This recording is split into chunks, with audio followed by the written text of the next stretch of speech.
do that immediately. So are you done with your attendance? Be sure, no? Number two, a Q&A portion has been reserved at the end of each talk. So prepare them while listening for our solicitation after the speaker is done. Key is your curiosities via chat box here in our Zoom. In the interest of time, we will be entertaining queries only. However, if we finish early, we can accommodate more than that number. Next, we'd like to request to open your cameras at the end of each session for a screenshot. Also, turn your cameras on when acknowledged. Next, keep your microphones muted unless told otherwise. Let's do our part on minimizing distractions to the other attendees of this course, or else you will be muted by the technical team. And lastly, materials used in this course, such as notes, slides, session recordings, etc., may be distributed based on discretion or consent of administrators and intellectual owner. Okay, I hope those reminders were taken into mind and heart. Thank you. So, Sir Nesto, for the materials used in this course, such as notes, slides, session recordings, etc., may be distributed based on discretion or consent of administrators and intellectual owner. Okay, I hope those reminders were taken into mind and heart. Thank you. So, Sir Nesto, for the materials used in this course, such as notes, slides, session recordings, etc., may be distributed based on discretion or consent of administrators and intellectual owner. Okay, I hope those reminders were taken into mind and heart. Thank you.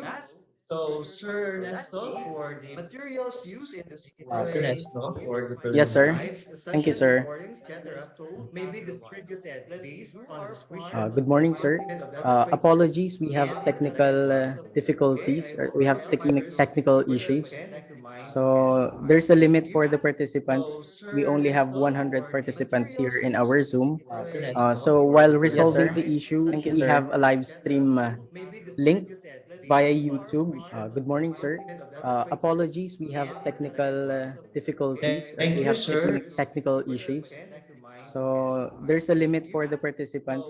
We only have 100 participants here in our Zoom. So while resolving the issue, we have a live stream link via YouTube. Good morning, sir.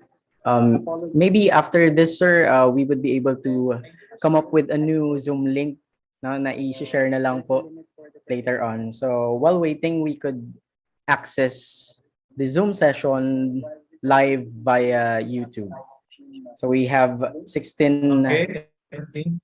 participants in our YouTube. Maybe after this, sir, we would be able to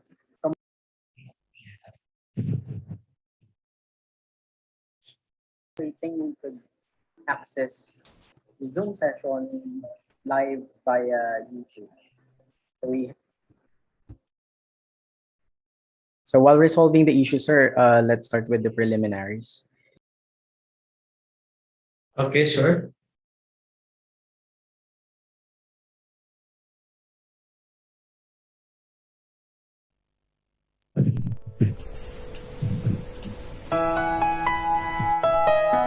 Dear God, we glorify you for all the blessings you have bestowed upon us.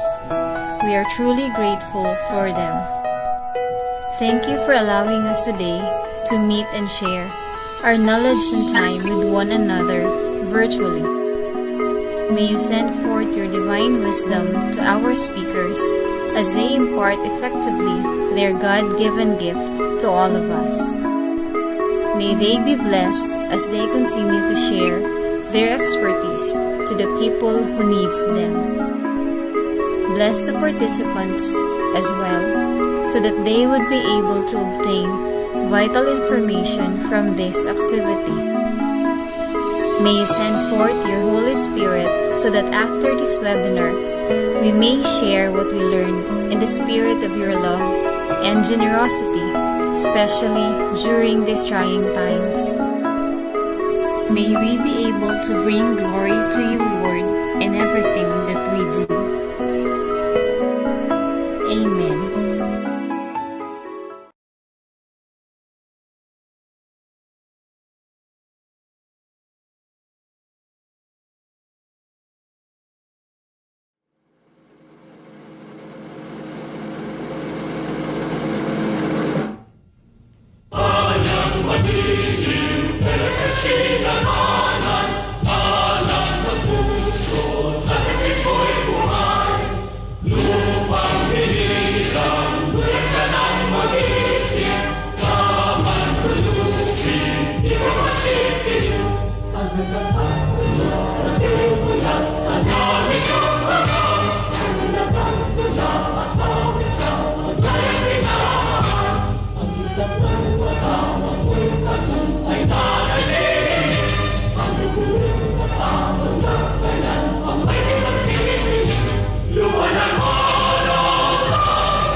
The DIMSU philosophy, vision, mission, goals, and objectives. Philosophy, total human development with appropriate competencies. Vision, a globally competitive university.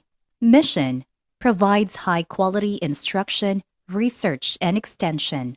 Goal, to lead in transforming human resources into productive, self-reliant citizens and responsible leaders. Quality policy statement. DIMSU envisions to become a globally competitive university. To attain its vision, the university commits to 1. Deliver quality service in instruction, research, and extension in compliance with applicable statutory and regulatory requirements. 2. Develop employee competencies, creativity, empowerment, and accountability through innovative programs, strong management engagement and commitment. And 3. Achieve high level of clientele satisfaction. Quality objectives. The university aims to 1. Increase the percentage of board passers to 38% and employment rate of graduates to 40% at the end of the year. 2. Increase the percentage of research outputs and publications to 27%. 3. Increase the percentage of approved research proposals to 10%. 4. Increase the percentage of extension services to 95%. 5. Comply with applicable statutory and regulatory requirements to 100%. 6. Implement the faculty and staff development plan. 7. Improve utilization of machines and equipment. 8. Improve budget utilization rate to 95%. And 9. Achieve at least 80% client satisfaction. Core values. Service. Service to our stakeholders. Productivity. Productivity with passion for work. Excellence. Excellence. Excellence in our programs through scholarly undertakings. Commitment. Commitment in delivering our mandates. Innovativeness. Innovation towards attaining operative systems, breakthroughs, and milestones. Advocacy. Advocacy in transforming lives. Leadership. Leadership for transformation, empowerment, and sustainable development.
Thank you, Sir Ernesto.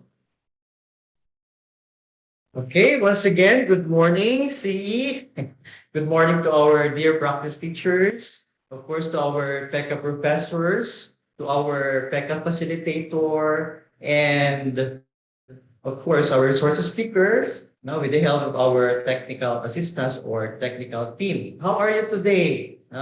I hope that you're still okay and you're already full, in terms of your bucket of knowledge, and I hope that it's already overflowing and ready for the board licensure examination for professional teachers. 2 days ago, to be exact, that's November 29, the Professional Regulation Commission released the results of September 2021 LET exam. It was noted that 4,883 out of 8,726 or 55% 0.96 passed in the elementary level, while 10,318 of 17,863 takers or 57.76% passed in the secondary level.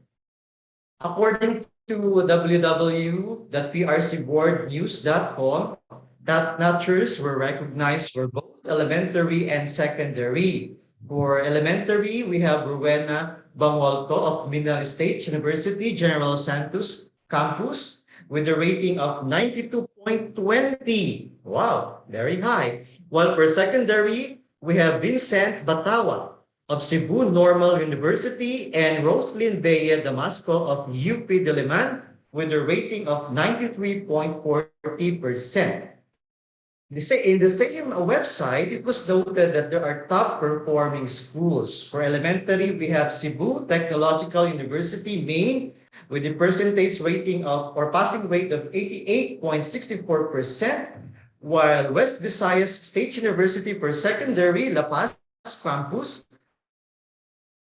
with 91.55%. Why am I telling you this one? I want to encourage you also, to be one of the top notchers. Who knows? Someday, your name will be posted also in this website. And of course, we will have a great joy. We will be happy, to hear or to read your names in this particular website. Are you aware that there are 7 top notchers also from Pangasinan? BEE and elementary, they are graduate of UPANG, Lyceum, PSU, and UP Baguio. Wow. Of course, patalo ba ang DIMSU? We're able to see the post of our dean. So there are 78 passers in this September 21 LET exam. Of the 78 passers, we have 52 for the secondary, which is 67.31%. We exceeded the national rate, which is 57.77, while 26 or 69.23 or 55.96 for the national rating. Okay, so with this, I know that you must be encouraged to study hard, to strive hard, for you to also pass this board licensure examination. With these results, I am challenging you and appealing that you must be serious within this year, because you are the first recipients of PECA, right? You are the first K-12 product to graduate this school year, and hopefully you are the batch with the highest percentage of passing rate. For your information, the university is giving monetary incentives for our top notchers. So you grab the opportunity to get that monetary incentive from the university. So we want you to grow professionally. Therefore, you have to strive harder. You have to have an independent learning. See to it that you will pass the board examination and just think positive. Okay? This time, we are happy to have with us our speakers for this morning session. We have 3 lecturers for Field Study 1 and Field Study 2, including teaching internship or practice teaching. So important terms not for you to consider. We have here important concepts for you to learn. Therefore, you have to listen carefully. No? Do you know already the CMO numbers of your respective programs? Are you aware of your CMO numbers? What's the CMO or CHED Memorandum Order number for BE? Any volunteer from the group? You must know this. For BE, we have CHED Memorandum Order number 74. Right? So you could read there the policies, standards, and guidelines for BEE. It's downloadable. You could read no, on the guidelines. How about for BSE? We have CMO 75, series of 2017. Okay, how about for BSED? Do you know your CMO number?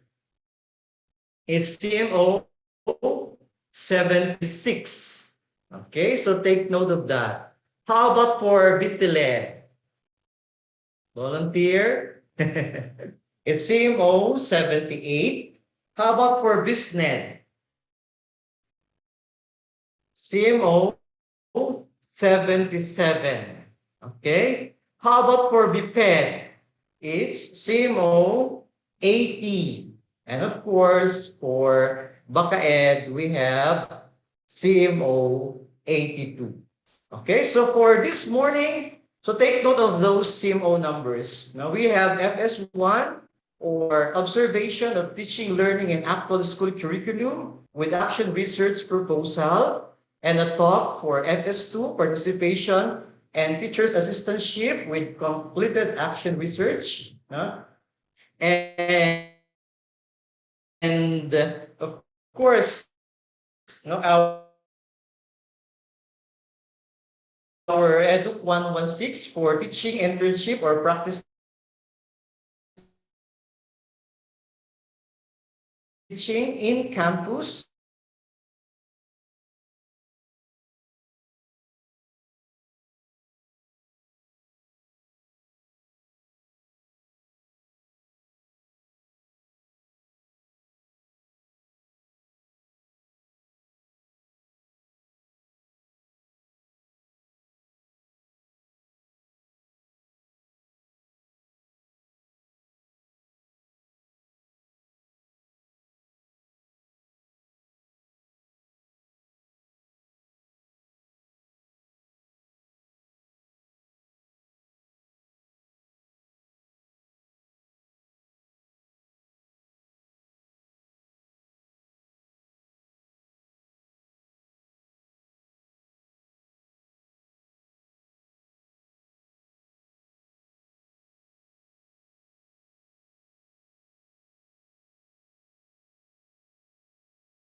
Sir Noel.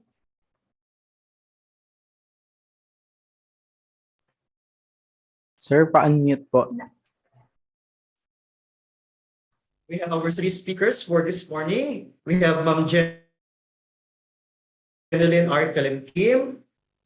We have Sir Marvin Tandas and Ma'am Mary Basa. Ma'am Jeneline Kalimkim is a professor from the ELS, and she graduated with her MA in Special Education, while Sir Marvin Tandas is a graduate of MA in Science Ed, while Ma'am Mary is a graduate of MA SPED. How will you describe them? Of course, some of you were under them during your college, during your undergrad subjects. They are service-oriented, they're committed, they're industrious, they are researchers and all-around faculty members of the College of Education. So allow me to introduce to you Ma'am Jeneline, Sir Marvin, and Ma'am Mary. A round of applause for our speakers, please. Thank you.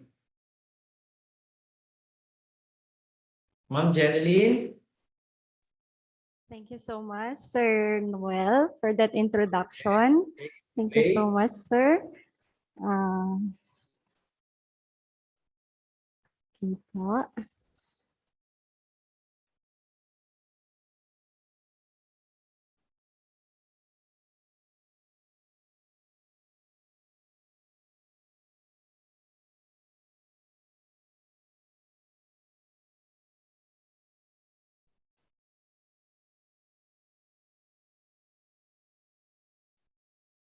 Okay. Good morning to each and everyone. Good morning to our dear technical team and to our fellow resource speaker. Good morning, Sir Noel. Good morning, dear teachers. Magandang umaga po. Good morning, ma'am. Okay. So before we start, let us try to answer first the following 4 picks, 1 word. So try po natin before we start.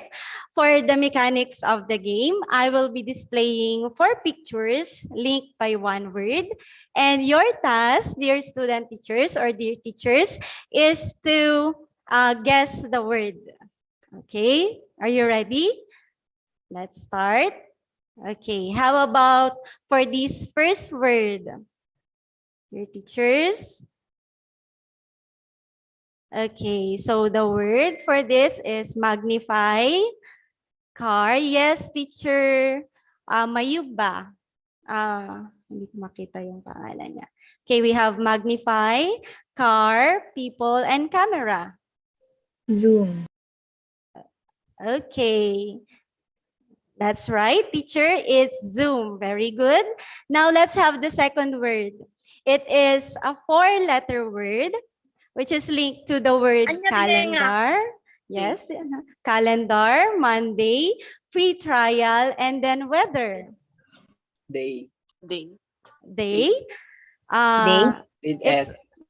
days. Okay, it's a 4-letter word. Pwede siyang days, but it starts with letter W. Week. Okay, very good. It's week. Tama po. And let's have the third word. For the third word, it is linked with the word book, family, news, and paper. Read. Okay, very good. The word is read. Next word, let's have the fourth word. It is linked with the word erase, incorrect, X, red. Error. Wrong. Okay, very good. It's wrong. And nice one. Now let's have the sixth word. Right. Okay, it's right. And for the seventh word, it starts with double. Okay, it's wisdom. Okay, for number 7, the word linked with the word kids, right, class, school. Teachers. Malapit na, teacher. Friends. It Educator. it starts with letter S. Student. Okay, very good. It's student. Okay. Now let's have the 8th word. This word is linked with the word graduate, champion, student, and trophy. Success. Okay, it's similar to that word.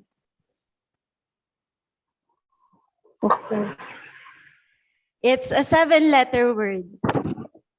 Achieve, ma'am. Okay, very good, teacher. It's achieve. Nice one. Now let's have the 9th word.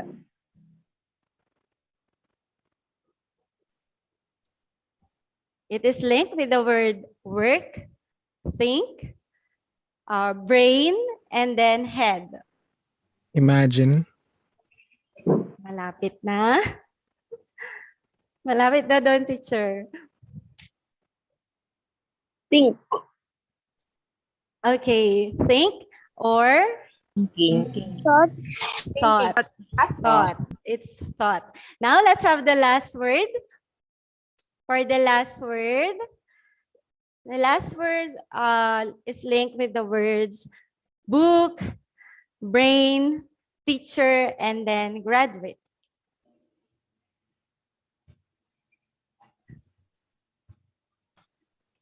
What do you think?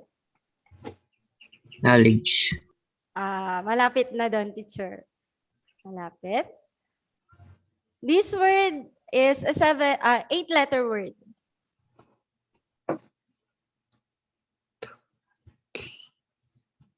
It's an 8-letter word. And this word starts with letter A. Anyone? Academic. Okay, very good. It's academic. Okay, thank you so much, teachers, for your participation. Salamat po. And today, I am tasked to present to you about Field Study 1, which is about observation of teaching and learning in actual school environment. So lahat naman kayo dito, alam ko nasa stage kayo na ginagawa nyo yung Field Study 1 nyo. At the same time, yung Field Study 2. Didiscuss ni Sir Marvin mamaya for yung sa Field Study 2 natin. For Field Study 1, it focuses on the observation of the learners, the school, and the community, or school structure, as at the same time, the community. It also introduces you to the learner's behavior in different phases of development, which offers you the opportunity for career development as you observe the teachers, the school facilities, the classroom, the parents, as well as the students. So FS1 is more on observations. Okay, so here are the essential topics and activity for today's sessions para sa FS1. Okay, let's start with the first topic, which is about classroom routines, classroom rules and procedures and regulations, school environment and classroom management, class observation, video presentation siya, and then Field Study 1 practice test. So after this session, you will be answering questions about Field Study 1 via Google form. Okay po. And let's start with the classroom routines. So when we say classroom routines, these are the groundwork for a well-orchestrated classroom. So these are the backbones of our daily classroom life, and routines make our life easier as a teacher kasi alam na nung mga estudyante kung ano yung susunod na gagawin natin. So what do you think, teachers, are the best routines used inside the classroom? Anyone? May mga alam ba kayong classroom routines na sa tingin nyo best na gamitin inside the classroom? Anyone from the group?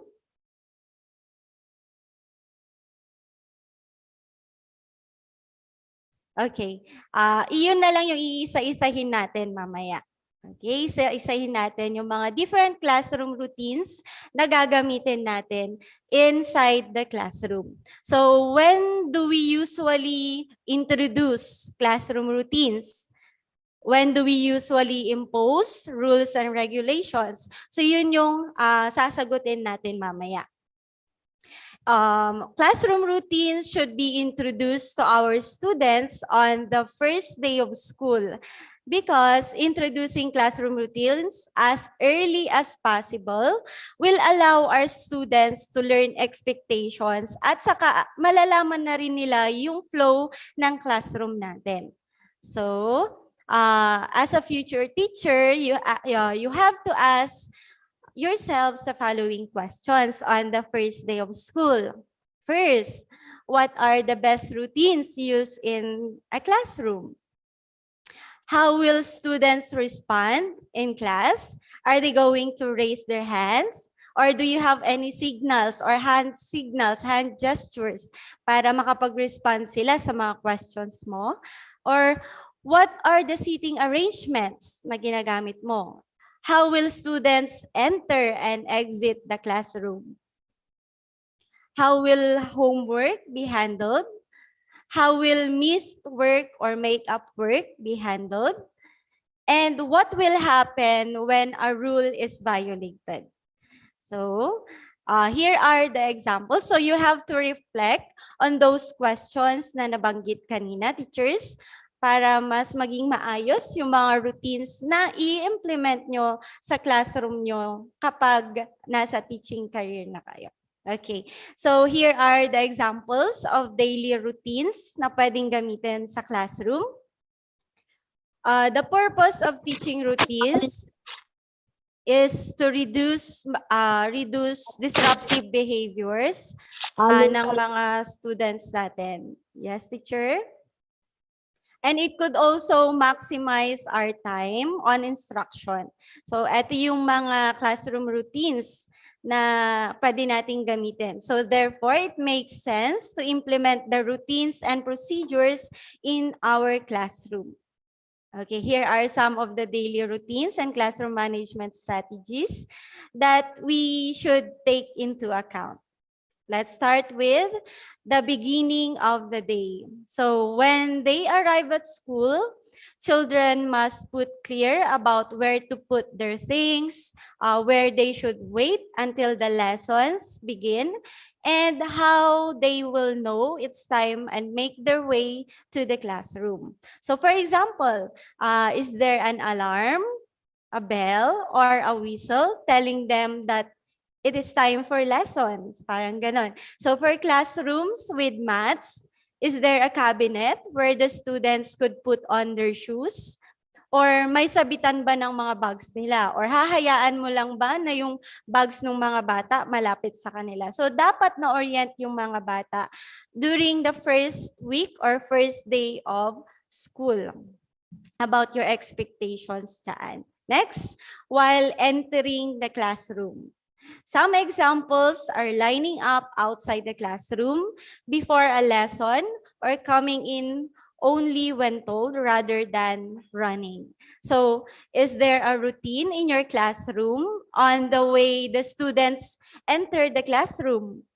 Okay, pwede nating i-incorporate siguro dyan the different morning routines which will serve as their password, di ba? As their password before entering your class. Meron tayong nakikita sa Thailand yata to.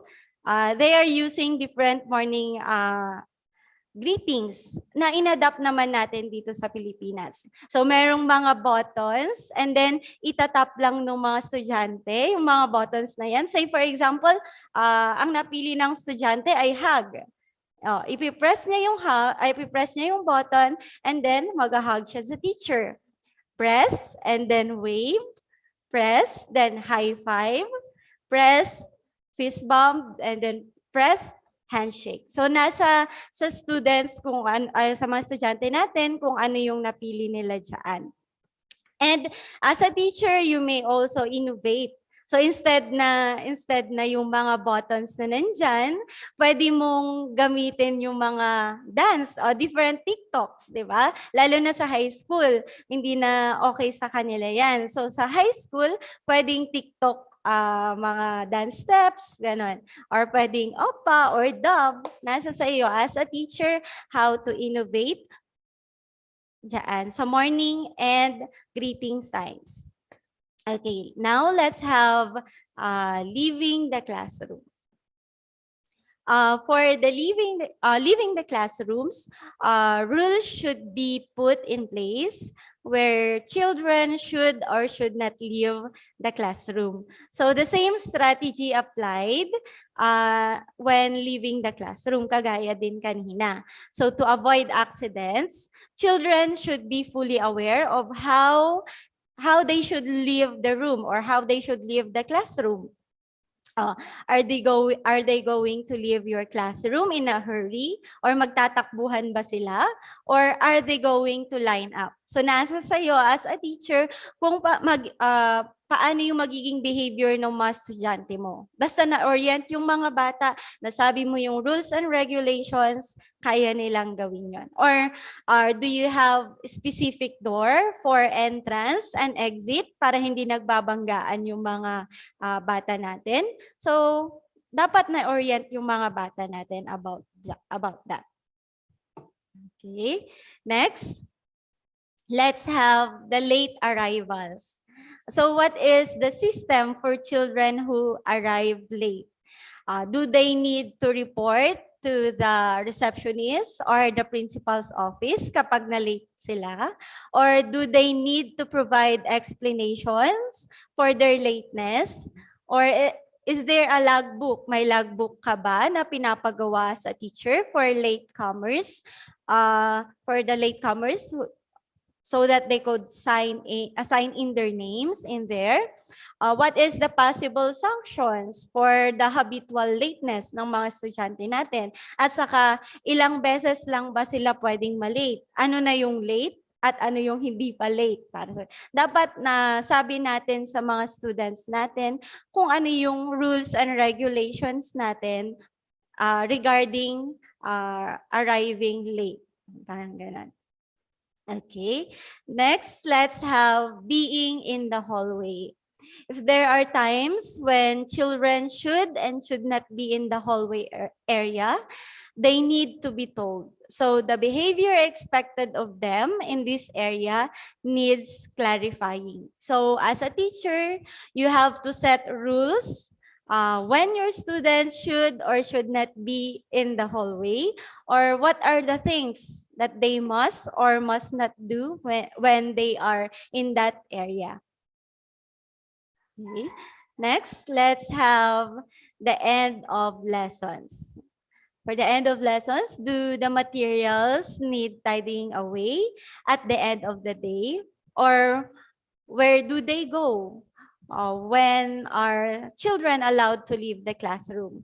So what should your student do before they go home or after their last subject? Hahayaan mo na lang ba silang lumabas agad sa classroom or do they need to pick up pieces of papers under their chairs before going out? So, pwede mong ipagawa sa kanila yung routine na to. Say, for example, let them pray. Second, pick up the pieces of papers or trash under your chairs and tables. Third, for the elementary, meron kasi kaming tables and chairs. Okay, push your chair under your table and arrange your chairs properly. Parang gano'n. Sa high school, pwede rin po ito. Next, fourth, cleaners will stay and clean the room. Non-cleaners will line up at antayin yung sundo doon sa iisang area. And then, but still, you still have to monitor the cleaners at the same time yung mga estudyante who are going out of the room. So, pwede kang mag-assign siguro ng cleaner leader or cleaner monitor para dyan. Para ma-monitor mo yung mga naglilinis at the same time, yung mga estudyante na palabas ng room. Okay. Next, let's have leaving the building. When are children allowed to leave the building and who will supervise them? So, pwede siguro dito, pwede kayong mag-print ng isang small ID na kung saan isusurrender ng mga sundo para alam mo kung sino yung mga nasundo na at sino yung mga hindi pa nasundo. Parang ganon. And then, aside from that, you may also use logbook na magsa-sign in yung mga sundo doon. Kasi kadalasan, mahirap cargo pa rin natin as a teacher habang hindi pa nakakalabas yung mga students natin sa school, dapat namomonitor pa rin natin sila. Kung yung mga sumundo ba sa kanila ay dapat na yun ang susundo, parang ganon. Okay, next, let's have meeting the parents. So for meeting the parents, there should be a clear set time that parents arrive to collect children, and they must be aware of this. You must also orient the parents during your first PTA meeting, kasi kung minsan hindi pa natatapos yung discussion, nandiyan na yung mga parents sa hallway, nag-aantay na sila, most especially sa mga lower grades, preschool, ganyan, nag-aantay na sila. Dapat may na-designate ka rin as a teacher na area kung saan pwedeng mag-antay yung mga sundo. You must also orient your students na hindi pa sila pwedeng lumabas hanggang hindi pa natatapos yung klase nila, yung last period nila. And they must also know where to go, yung specific area na yon na pwedeng magbantay yung mga sundo nila. And they must not leave the premises without permission. Okay, let's go to managing materials. Okay, so how students get supplies? Okay, for areas for clarification includes where or when students are allowed to access supplies, asking permission, and where they can or cannot go to collect supplies. So is there a resource center sa classroom mo mismo, resource center or learning center for different subjects sa classroom mo? Say for example, science. Lahat ng mga pwede nilang gamitin for science, eto lang yung nasa area. Parang sa Montessori classroom. Science, may resource center sila for science, for math, for language and reading, merong ganon. So dapat na-orient din yung mga bata kung saan sila kukuha ng mga apparatus. You have to set rules for the learning centers, and dapat alam nilang ibalik kung saan nila kinuha yung mga supplies or materials na kinuha nila. Okay, next, how students sharpen pencils. Should students sharpen their pencils at their desk and then move debris as they leave the classroom, or do they need to sharpen pencils directly doon sa bin? Okay, this is for the preschoolers, grades 1 to 3, and special education teachers na gumagamit ng lapis. So what rules are you going to impose in sharpening pencils? Ito yung kadalasang dilema kasi nung mga lower grades teachers. Kasi kung minsan nagkalat na yung mga pinagtasahan nila, di ba? Should the students sharpen their pencils sa desk nila? Or may dala-dala bang supot yung mga bata na paglalagyan ng mga debris or pinagtasahan? Or do they need to sharpen pencils directly sa trash can? Or meron ka bang yung ikot, sosyalan na pencil na pang-sharpen para doon na lang sila at may specific area? So yun yung pwede mong i-consider for that. Next, let's have about collecting homework.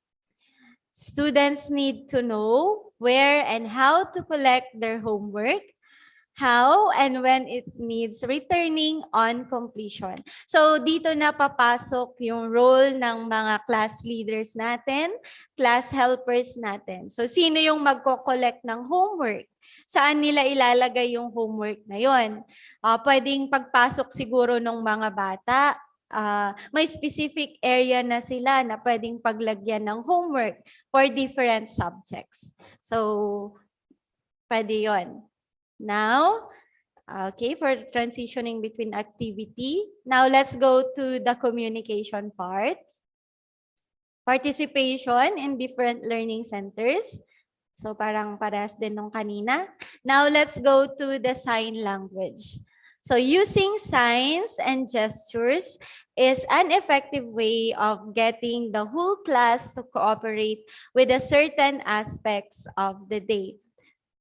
So you, as a teacher, you must also establish sign for quiet time, for paying attention, for going to CR, and for asking questions. Kahit na typical yung mga estudyante natin, kahit na wala silang special needs, para maiwasan, ma-lessen yung ingay sa classroom, you may also use the following classroom management with sign language na pwedeng gamitin. Say for example, pag sinabi nung bata, I have an answer.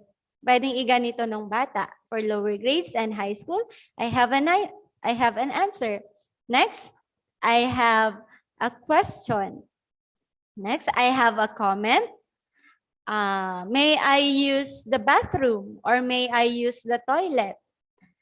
Okay. May I have a drink or may I have a drink? Or may I sharpen my pencils? So, yun yung mga pwedeng gamitin ng mga bata as classroom management sign language. Now, for the teachers, pwede rin gumamit ang teacher ng sign language kahit typical yung mga students niya. Say for example, pag ginanito ng teacher, it means listen. Pag ginanyan niya, it means look at me. Or be quiet. Or silent. Okay? Pwede ring sit down. Okay? Stand up. Line up. Bring out your book. Pag ginanito ni teacher, it means bring out your book. Or bring out your paper and pen. Or pencil and pen. Pwede yun. So kahit na typical yung mga estudyante natin, pwede pa rin yan to lessen distraction and lessen noise. Okay, let's go to classroom helpers. So classroom helpers need clarifications about their roles and their expectation or your expectations of them in the classroom. So gustong-gusto ng mga students natin kapag ina-assign natin sila as leaders, as classroom helpers. So pwedeng gumawa ka ng mga different charts at ilagay doon yung names ng mga bata. Sino yung classroom leader for the week? Yan. So, gustong-gusto nila pag nakikita nila yung pangalan or pictures nila na nakalagay doon. At nakaka-boost din yon sa confidence ng mga students natin at nalilessen yung disruptive behaviors nila. Okay?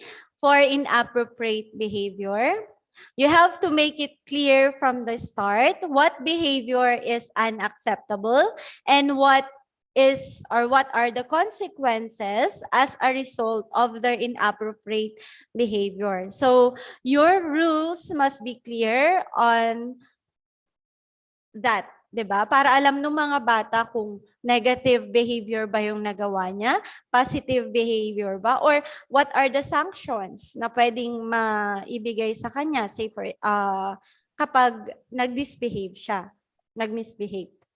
Okay. How about for around the classroom? Say for example, for the garbage rules, the disposal of the garbage is an opportunity for us as a teacher to teach our students about recycling. So matuturuan na rin natin yung mga estudyante natin kung paano mag-recycle. So you must also create separate areas for disposal of the different materials. Next, let's go to the fire drill. The safety of children is our concern at all times. So you have to ensure as a teacher that your school or your classroom in particular has a proper fire exit, and dapat napapractice yun regularly, yung fire drill, so that children know exactly what to do in the event of fire. Okay. Next, let's go to lining up. Learning to stand in a queue is something children should learn quickly, as it is part of many different aspects of school day. So the students should be oriented where and when to line up. You should also designate line leader dun sa harap, or caboose doon sa backline so that they will ensure na maayos yung line nila while lining up. Okay, let's move on to indoor and outdoor recess. Our students need guidance regarding their behavior during recess, most especially sa mga lower grades. Sa high school, carry na, kahit sila na yung bahalang mag-recess, kayang-kaya na nila. And higher grades, pwede yun. May magmo-monitor ba sa mga students natin, most especially sa mga lower grades during indoor recess and outdoor recess? For indoor recess, may mga routines dyan for the preschoolers and special education students. Okay, first, they're going to wash their hands. Second, they're going to get a placemat. Third, they're going to eat their snacks. Fourth, after that, they're going to clean their placemat. And then yung fifth, magbo-brush sila ng teeth. So yun yung indoor recess. So dapat nandun ka pa rin as a teacher para ma-monitor sila. Or kung mag-outdoor recess man sila, imo-monitor nyo pa rin yung mga estudyante natin. Next, let's move on to the circle time.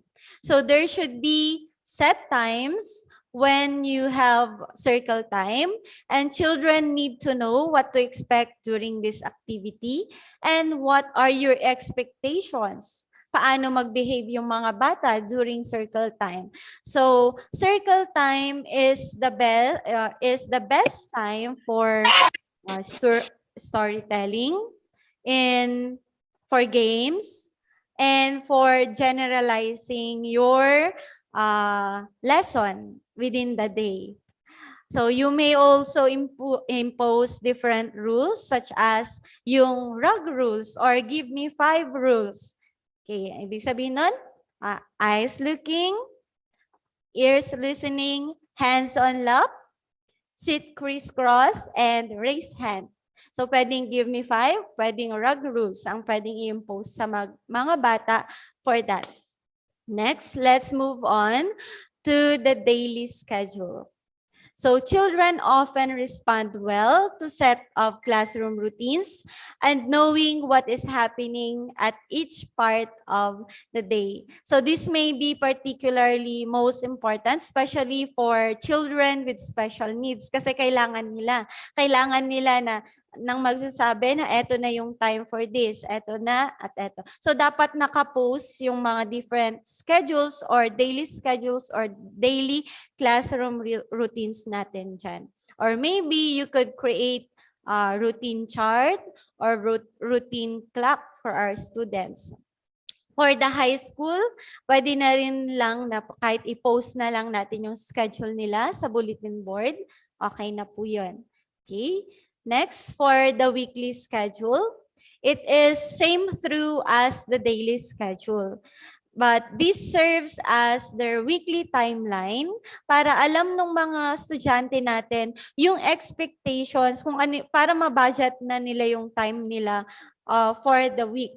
You may also post that sa FB page, sa Google Classroom, or sa bulletin board for the face-to-face learning.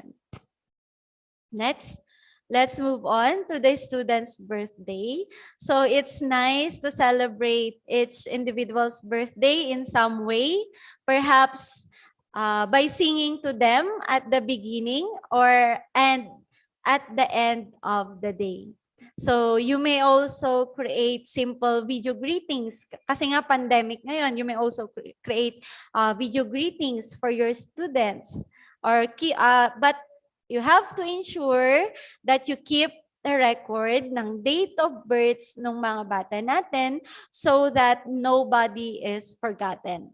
You may also have your birthday chart kapag face-to-face na nakapost sa ating bulletin board. Kung minsan yung mga estudyante pa natin ang magsasabi sa atin na, teacher, birthday ni ganito. Teacher, malapit ng birthday ko. So gaganin yung mga estudyante natin. Pag nakikita nila yung mga birthday chart na nakapost sa bulletin board natin. Okay, next, let's move on to displaying students' work. You have to decide which work is displayed, when and how often you will change the displays. So this may also serve as a motivation for our students, and it could add up sa confidence ng mga students natin if we appreciate their work and outputs at hinahang natin doon. Kung minsan yung mga bata, tatawagin pa nila yung mga parents nila, papakita nila, ay nakalagay yung work ko doon, nakahang siya. So, nice strategy ng teacher para ma-motivate yung mga students na sa susunod, mas pag-iigihan pa nila. Okay, next, using computers. If there are limited number of computers available in school, you may need to organize a booking system to decide which classes can use computers and when. Okay, so this may also serve as a motivation sa mga students natin who finish their work ahead of time. Pag maaga nilang natatapos, pwedeng mag-computer or yung educational games na pwede nilang nakalagay doon, pwede sa computer natin, pwede ring mga e-books. So you should also have schedule on when your students could use the computer. So your students must also be properly oriented on the proper handling of computers. Okay, here are the sample daily routines for elementary and secondary.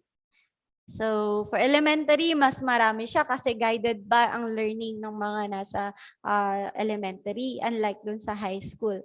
For the high school, ito yung mga possible routines. Greet students at door, go to seats, quick motivation activity, take attendance, review lesson format, go over lesson objectives, begin the lesson, incorporate group work, then independent work, collect assignments, and dismissal procedures. So nasa sa inyo pa rin kung papaano yung routines na gagawin nyo in your classroom.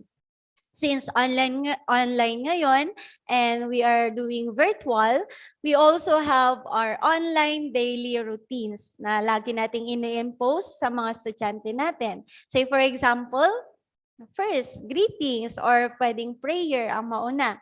Next, checking of attendance. Okay, yung iba, ina-impose nila yung weather report or calendar report. And then, followed by online classroom rules. And then, my lesson proper. And then, so, sa lower grades, they have their goodbye song or closing prayer. Okay. For online classroom rules, ito yung mga kadalasang ginagamit natin sa ating virtual classroom lessons. Virtual classroom rules, use a quiet place free from distractions such as TV, parents, toys, pets, siblings, and etc. Next, show up in time for class and wait to be admitted into it if needed. Third, be respectful when your video is on. No inappropriate language or hand gestures are allowed. Next, stay muted. Click raise hand button or you may raise your hand if you have questions or something to share. And for the last, stay on task and focus so that you don't miss anything during class time. Okay, now let's move on sa demonstration teaching. Pero sa tingin ko, sir, pwedeng i-send ko na lang po siguro ito, teacher, Sir Noel and Sir... Yes, ma'am. Yes, ma'am. Pwedeng i-send ko na lang po siguro yung link for this para panoorin na lang po nila after. Kasi medyo mahaba po siya, sir. Nasa 20. Pwedeng start natin. Okay, for this, just take note na lang po. Hanggang siguro 5 minutes para dito, and then i-take note na lang po nila yung mga different classroom routines na pwedeng makuha nila for this. At habang sinesend ko po yung link sa ating chat box, teachers.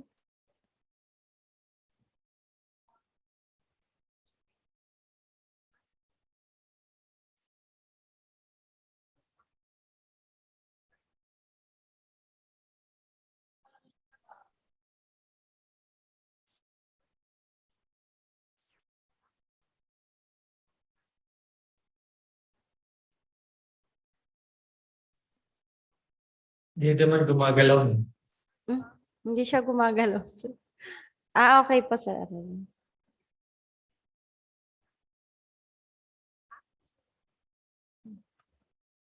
Send ko lang po yung link nung mismong video para mapanood po nila yung buong video. Good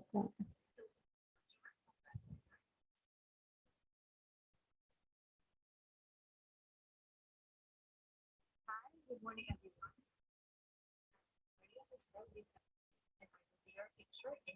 It's a video demonstration teaching of teacher Maria Cristel San Jose of Biliran Elementary School.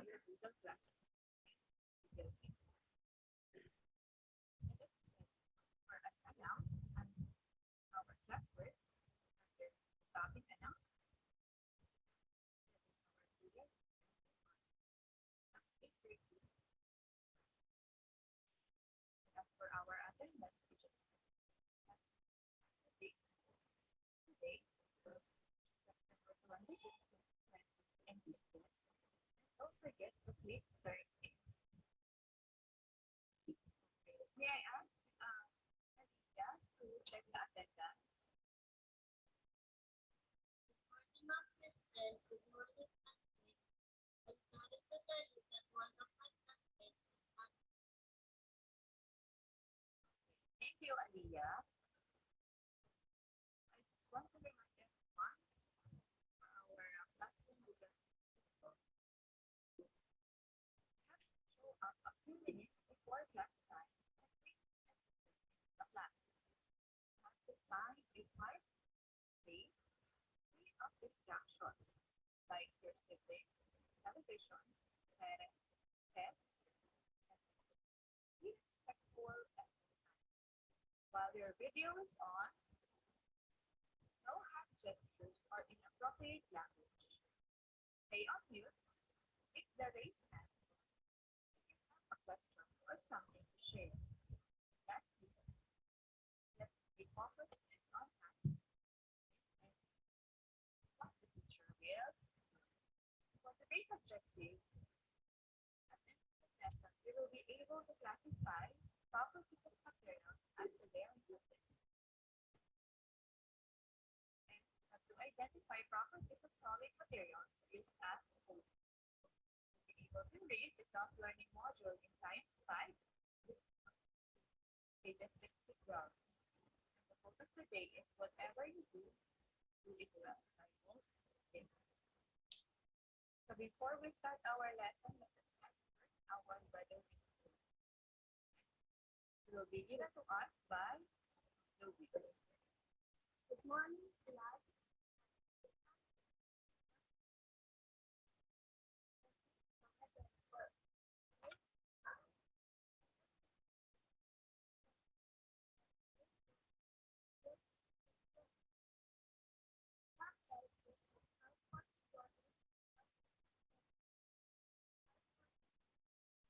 Thank you. If you are a cloudy day today,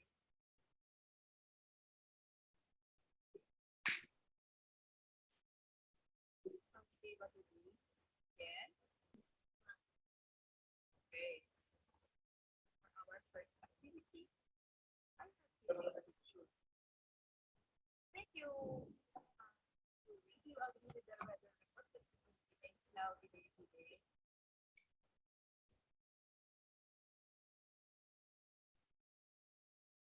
from today what to do? Yes. Okay. For our first activity, I have to be sure. observe the materials that can be found in the Can you name some of the materials you can tell they use in the kitchen?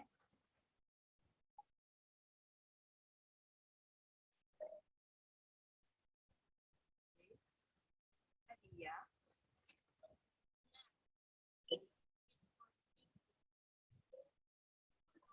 the glass is big, upper coat, better. Very good, Aliyah. Who else? Else aside from this?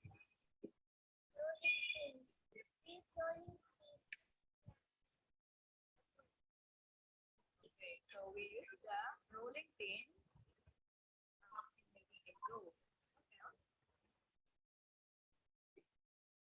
It's used to boil water. Okay, so the kettle is used to boil water. Okay, very good. And now I will hear some questions. The first one is, what can you say about the materials used to make those products? So we have the rolling pin, the kettle, and the glass. What can you say about the materials used to make the kettle, the rolling pin, and the glass? Those materials. Okay. Siguro sir, i-post ko na lang yung demonstration video dyan. And then, send ko Yes. na lang po yung link sa comment sections para panood nila yung buong video. Thank you so much po. And for the last part, ito po yung teachers. You're going to answer questions about FS1. This will be your FS1 practice test via Google form. I also send the link doon sa comment section natin. Sir, pwede bang this will serve as their attendance for today's session? Yes, ma'am. Okay. Pwede ko, yung result po nito for their FS1 practice test, pwede nating isend po sa mga teachers nila. Is that okay po? Ay, sir, okay lang po ba kaya yun? Yes. Okay, set ko lang po dito.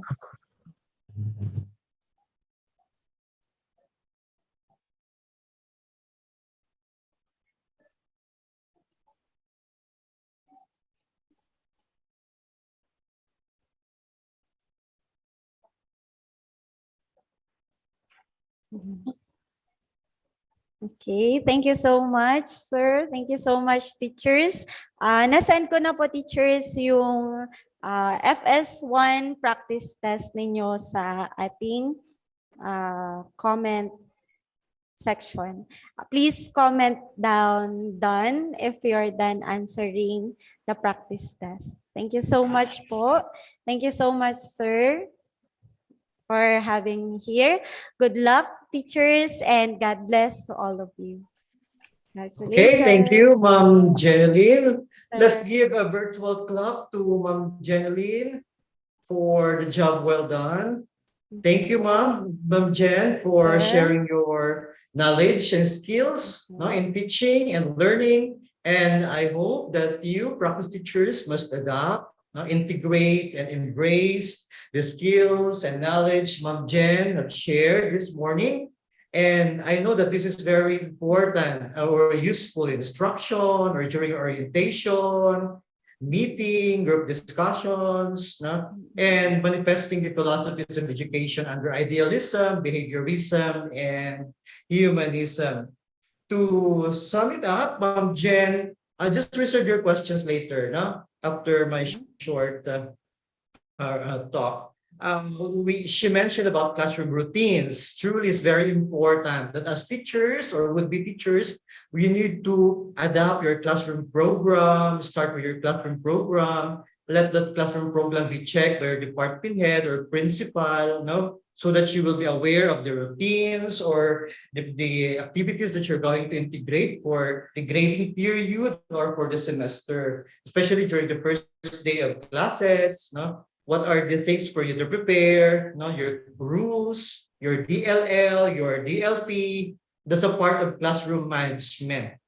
It's very important that you have to check. Also, she mentioned about physical environment. No, this is composed of two, by the way, the physical and non-physical, right? The physical, the arrangement of the chairs, whether it's a U shape or U shape, panel shape, etc., etc.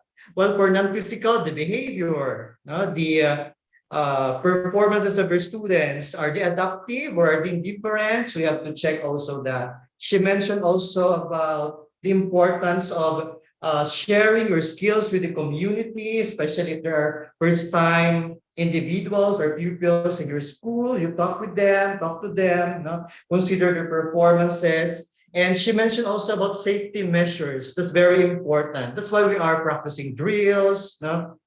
Having safety kits, or emergency kits in our classroom. And I like the 1 to 7, yung steps from 1 to 7, from greetings to song.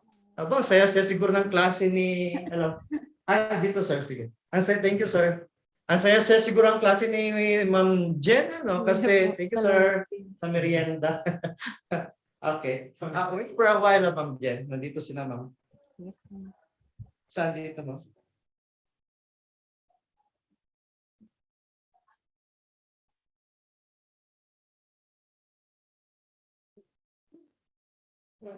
Nandito sa yes.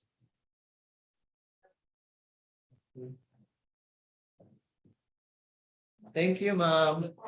Nagbigay siya ng merienda. Patalastas lang po. Okay, and of course, the virtual classroom rules. I like that. No? So, as teachers, you must have to integrate. I'm very happy to learn also from the lecture of Ma'am Jen. Now, do you have questions?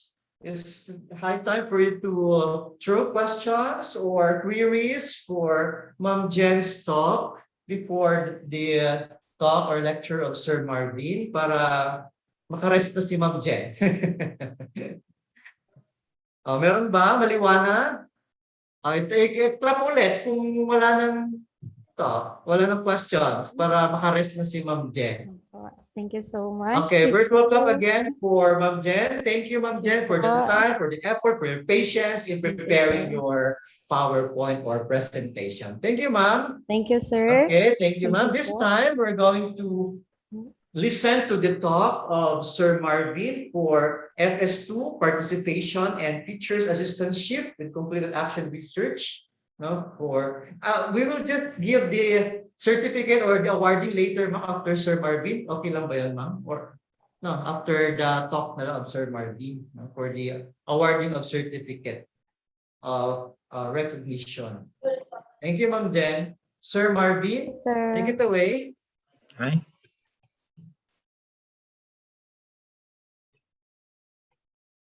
Good morning, sir. Good morning, sir. Sagit lang, sir. Checking lang po. Okay. So another professor from the ELS. Now we have Sir Marvin Dito, ma'am? Candas. Ano dito?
Okay, so good morning, future LPTs. May nakikita na po ba sa screen? Meron na, sir. Okay, thank you, sir. Okay, so before we start, so I think it is time for us to have a little break. let's have an icebreaker.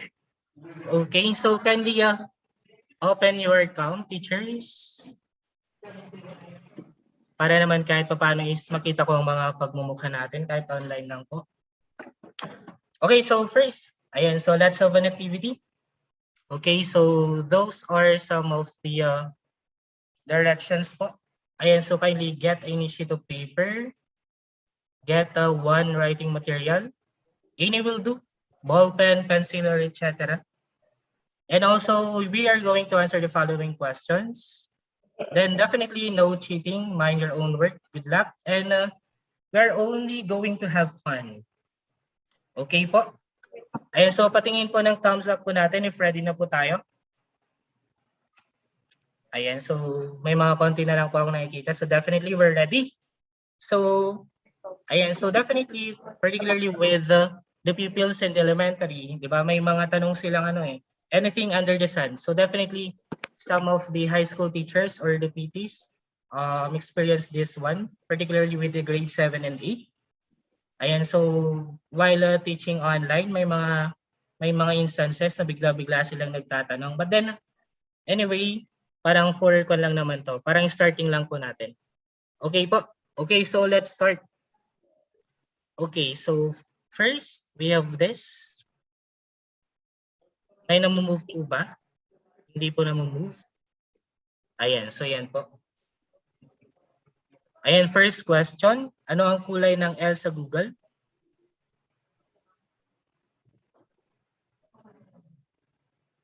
Ayan, so check po natin mamaya. Ayan, so may mga ngumingiti. Or baka mamaya may mga nakadouble ng device para makita kung ano po ang kulay ng L sa Google. Okay, so next, para mas mabilis po tayo. And so, ilan po ang lemon sa Sprite? O, di ba? Nangingiti kayo ngayon. Para ano na lang, pagbibili na lang po sa mga tindahan, di ba? Ayan. Hula lang po. Kan lang po naman po yan. Mind fun lang po tayo.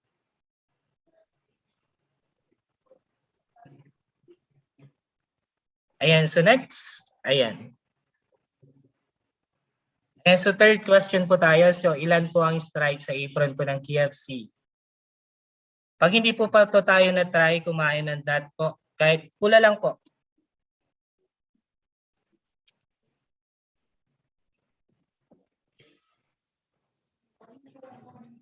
Okay, next, let's have the fourth one. Ano po ang kulay sa lower left side sa logo ng Windows?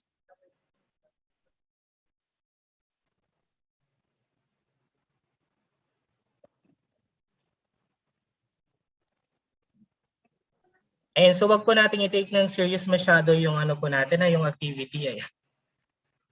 Konting katuwaan lang po before po tayo i-continue yung discussion kanina ni Ma'am Jen. Okay, next. And so sa mga mahilig po nung sila po ay bata or kung ngayon, ilan po yung feather dun sa Jackie Jill Chocolate? Fred Seal po natin. Ano nang first name ni Mami Babo? RH na. Among middle initial na.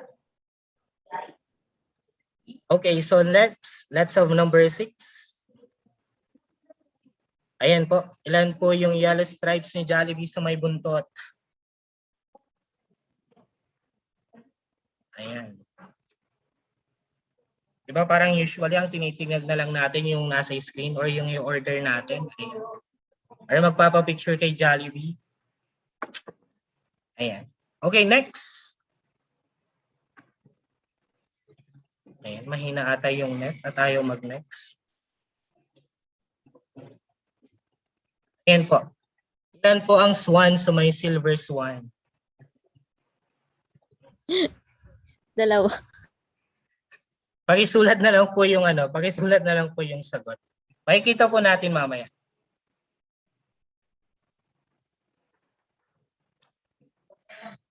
Okay, next. Ayan po. Ayan, so ano po ang gitnang kulay ng ABS-CBN logo? Ayan, diba may tatlo po yan? Wala na pong ABS-CBN. Oh, wala na po ngayon, oh. Yung farmer po.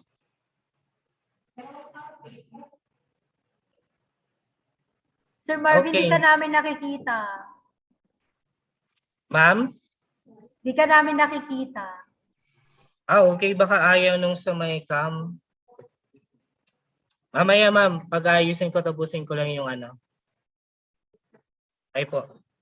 And so, ilan po yung tuldok na meron po sa Smart? Ito po yung dati po nila na makikita 4. Yung sa may SIM card po nila.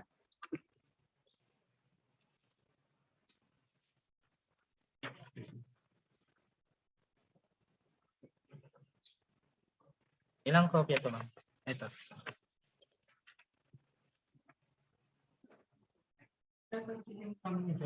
Ay, nasa taas sir, pababa na siya. Ayan, so next. Yes, sir. Ayan po yung next question po. Ilan po ang puso sa may selecta? Thank you po.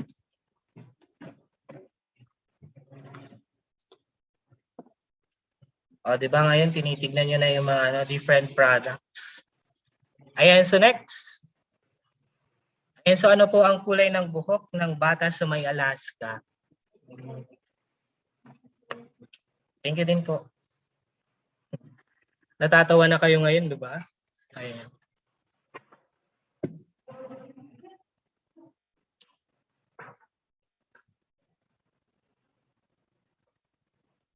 Okay, next. Ayan, so definitely kung na-miss niyo po ang ago, di ba? Pagtawid po natin, nakikita po natin yung Chinese, ay Chowking. So ilan po ang Chinese character lang meron sa may Chowking logo? Ayan. Habang kayo po ay tumatawid sa may pedestrian lane sa harap ng simbahan, sino na lang po ang tinitignan natin? O, di ba?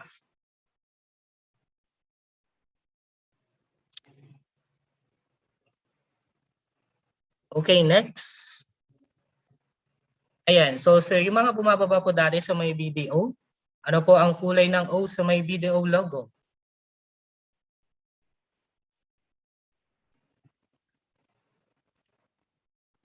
Baka yung mga pumunta nung Monday, baka nakita nila. Yung mga sumama sa gym, kasama si Tess naman. Okay, next. So sa mga babae, ilan po ang butterfly sa logo ng models? Baka napapansin po natin. Ayan. Tatawa kayo ngayon na hindi niyo napapansin, basta bili na lang ng bili. Pero I think, hindi ko lang sure, baka nag-iba na sila ng packaging ganun. Kasi yung mga dati ito ay yung mga dating product nila. Okay, next. Ayan, so hanggang anong letra po ang guhit na nasa taas ng Nescafe logo? Kanino ka bumabangon?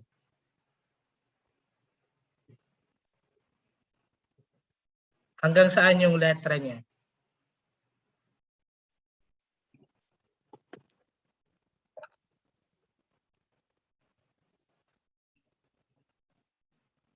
Ma'am Mary, meron na ba? Nakikita na ba ako? Yes. Yes, sir. Ma'am? Okay. Yes, sir. Thank you. Okay, next. Ayan, so ano po ang magandang tanawin na makikita sa lumang 1,000 or 1,000 pesos?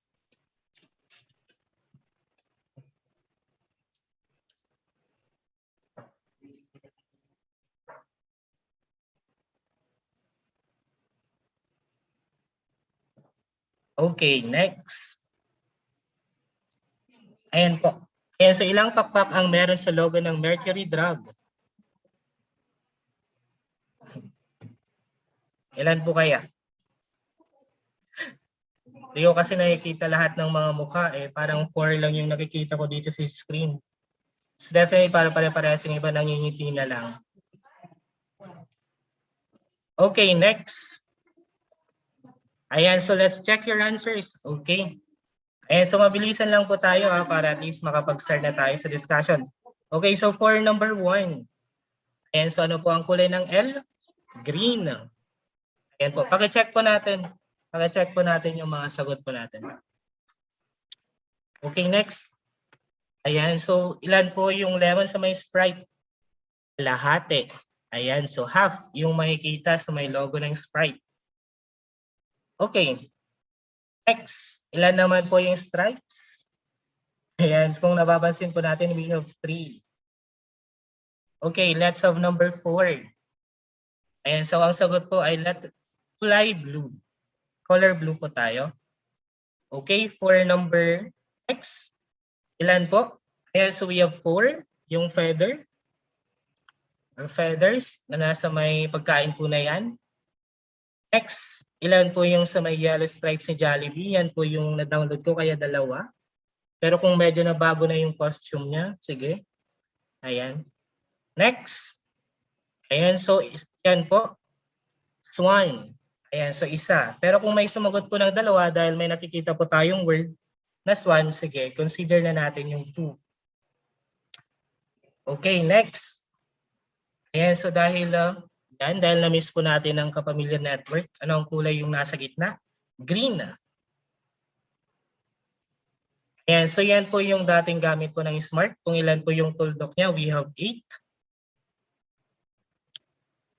Ayan, so ilan daw po ang puso sa may selecta? We have 2. Kasi ang binilang na lang po namin is yung red. Pero pag may sumagot na 4, kasi dinagdag yung sa may yellow part, sige po, consider na natin. Next, ayan, yan po yung bata sa may Alaska. Ayan, so kung may sumagot po ng gold, sige, consider na po natin. Ayan po. Okay, next. Ayan, so ilan po yung Chinese character or character sa may Chowking? 2. Ayan, so ano po ang kulay ng letter O sa may video? Yellow. Ayan, so ilan po ang, ano po yung tanong dyan? Butterfly po ba? Ayan, so we have 1. Pero kung nakita po natin dito, parang pangalawa yung sa may word na total. Pwede po yung 2. With wings. Then, ayan, so for yung word na Nescafe, ayan, dun hanggang sa letter F po tayo. Ayan, so next, sa 1,000 po, we have your Banawe Rice Terraces. Ayan, so for Mercury Drug, we have 6 po. Ayan. Ayan, so that ends our Mind Fun. Ayan, so thank you po sa mga naki-join. Okay. Next, ilan po yung mga nakuha po natin? Ayan, sino po yung nakukuha ng 17?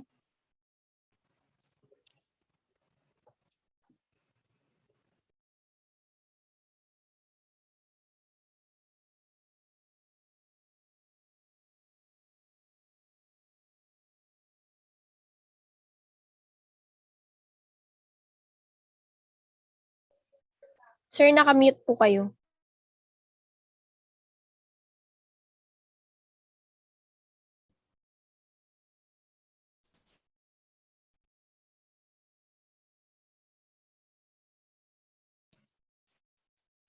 Yan.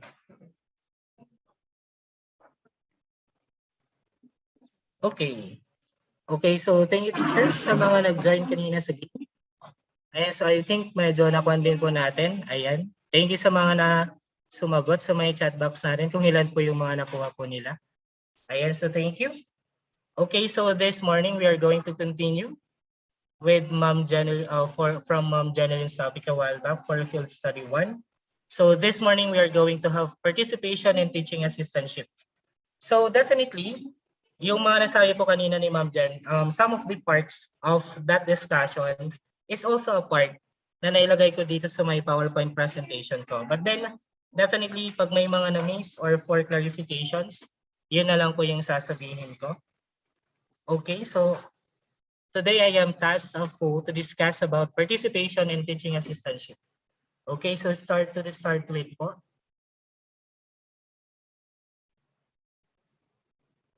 Ayaw na naman yung next. Ayan, so let's have the first question. Ayan, so I think lahat naman po tayo is nasa 4th year na, tama po ba?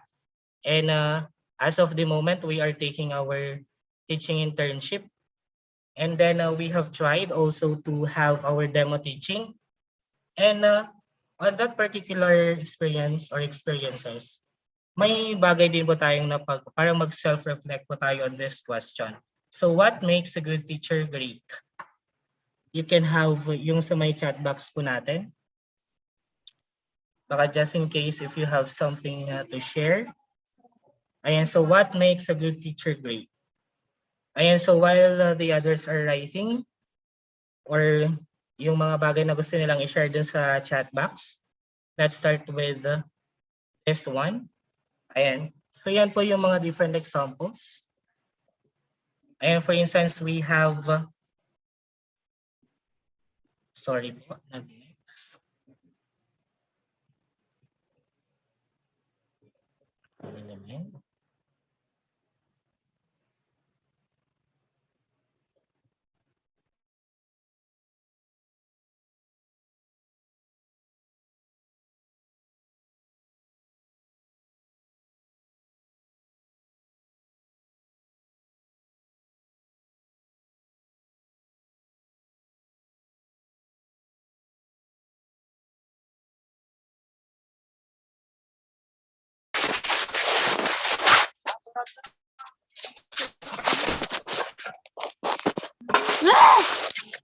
Sorry.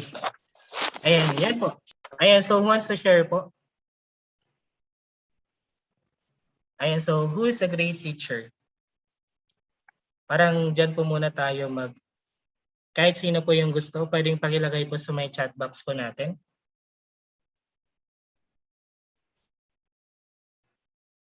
Ayan, so here are some examples. A great the great teacher loves to teach and loves to learn.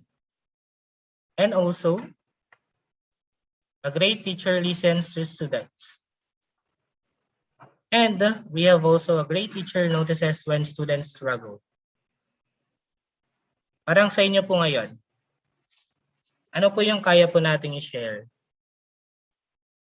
Or as of the moment, parang ano yung pag narinig po natin yung tanong, who is the great teacher? Or sino po yung gustong mag-share? Sir Ernesto, pwede akong magtawag?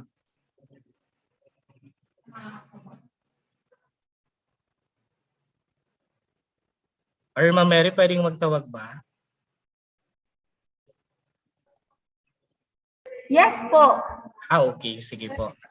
Okay, so let's hear from... sino kaya yung una nating mamipili? Ayan, so let's have from Bikaed. Bikaed ba yung nakita ko?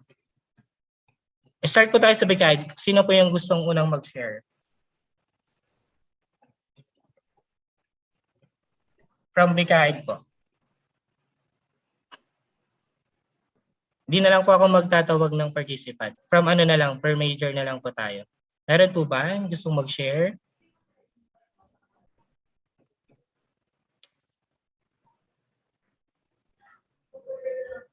Or sino po yung unang gustong mag-start? From BISED po.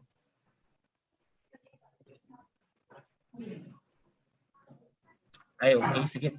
Magtatawag na lang po ako. Ayan, so let's hear from Zambale Joshua. From Bikaid po. Sir Joshua Zambale. Andyan po ba siya? Wala ata. Ayan, so from BISED. Let's hear from Miss Karen Rocaberte. Ma'am Karen.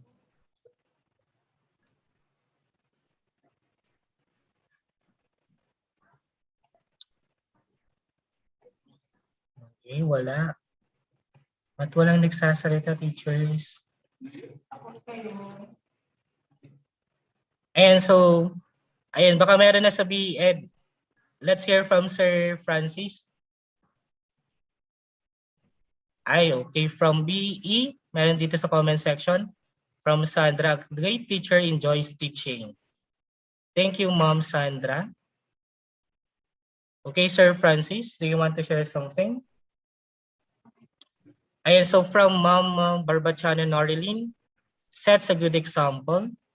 from Bised English, a great teacher is sensitive to learners' needs. Tama. Thank you. A great teacher teach with the heart. Okay. Ayan, so 1 minuto pa po para sa next na ano po natin.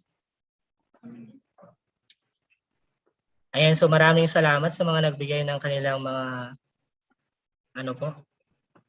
Ayan, so wala na po bang dadagdag? And so from science po, a great teacher is someone who treats his profession as a mission and not a challenge. It caters the learner's need. Thank you, ma'am or sir. From social studies, a great teacher never stops changing lives into a great one. Thank you.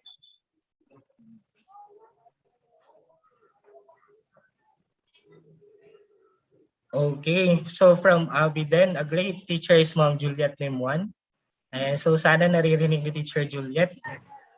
Ayan, so nandito din po. Yung teacher po na may consideration lalo na ngayong nasa online class po. Ayan. From Bikaed, a great teacher knows how to listen to her students as well. Yes. From Ronnie, a great teacher never get tired in teaching. Yes. Kailangan talaga yun sa profession po natin. Ayan, so next, let's go to the next slide na po. Maraming salamat sa mga nagbigay po ng kanilang mga, ano po. Ayan, so next, I think kasi yung iba po kasi dito sa may discussion ko, nasabi na rin po kanina ni Ma'am Jen. So, hindi na po siguro magiging problema for some. Sensya na po, naglolo ko po ata yung laptop ko at ayaw mag-next. Okay. Ayan, so next, we have your learning environment. Ayan, so here are the different components wherein we can be able to say that a certain learning environment ay para po sa mga bata. Okay po? Or conducive para po, hindi lang po para sa mga bata and even as for the teachers. Okay, so first, ayan, so here are the different characteristics. First, we have the flexibility, wherein there is opportunity to have small groups, or even we can move the different walls para at least, tawag dito, magkaroon po tayo ng collaboration, particularly with the group works, pag meron po tayong different activities, particularly dun sa may application na part. Next, we have the second one, we have the openness, the learning corners or areas which could be shared. Okay, so ito po, dapat open po sa lahat. Parang in a certain classroom, dapat may certain area kung saan pwedeng gamitin ng kahit isa or dalawa. For instance, diba sa mga classroom po natin kasi, may mga reading areas. So definitely parang doon pwede. Parang halimbawa kung gustong magbasa ng isang bata, pwede po doon. So dapat available po siya dun sa may learning environment po natin. Okay, next, we have the access to resources. Okay, so for instance, we have audiovisual materials are ready and open for use. So dapat, para po sa mga different needs ng mga bata, may mga different resources po tayo. Wherein kaya po natin gamitin or makatulong sa kanilang, para po sila doon sa kanilang pagkatuto for the different subject areas na kailangan po natin ituro. Then next, we have physical classroom. Ayan, so definitely the space is clean and safe. And lastly, we have psychological atmosphere. It is friendly and accommodating. Ayan, so definitely yung mga parts po na yan is na-discuss sa kanina ni Ma'am Jen. I think, kasi nakinig naman po ako din sa kanyang presentation a while back. So definitely, these are components that are related on the classroom management. So definitely, hindi ko na siya i-discuss thoroughly. Okay, next. Ayan, so as of the moment, we are going to have the difference between face-to-face and for the online class. Okay, so let's start with the face-to-face learning environment. So here are the different components na kailangan po nating iset. Para po just in case bumalik man yung face-to-face learning environment or setting, definitely we are ready para po sa pagpasok ng mga bata. So parang the same lang po kanina dun sa my learning environment, but then hatiin lang po natin ito sa dalawa. So we're going to differentiate face-to-face from online. Okay, so first, this is space. So kailangan we have the, kasi tatlo po yung components. So we have physical, psychological, and social. So under ng physical, ito po yung mga bagay na kailangan po nating consider. First, yung space. So definitely, pag just in case man na magkakaroon po tayo ng limited na face-to-face, definitely, we're going to check the space. Tama po ba? Pero pag yung mga dati rin po, the same rin po yung mga rulings po natin. Okay po, pag meron na po tayong face-to-face na learning environment. Next, second one, we have the visual displays. We're in yung sa mga bulletin boards po natin. Tama po ba? Ayan, so kahit sa basic ed or sa schools po kayo bumisita, meron at meron po tayong makikita mga different bulletin boards.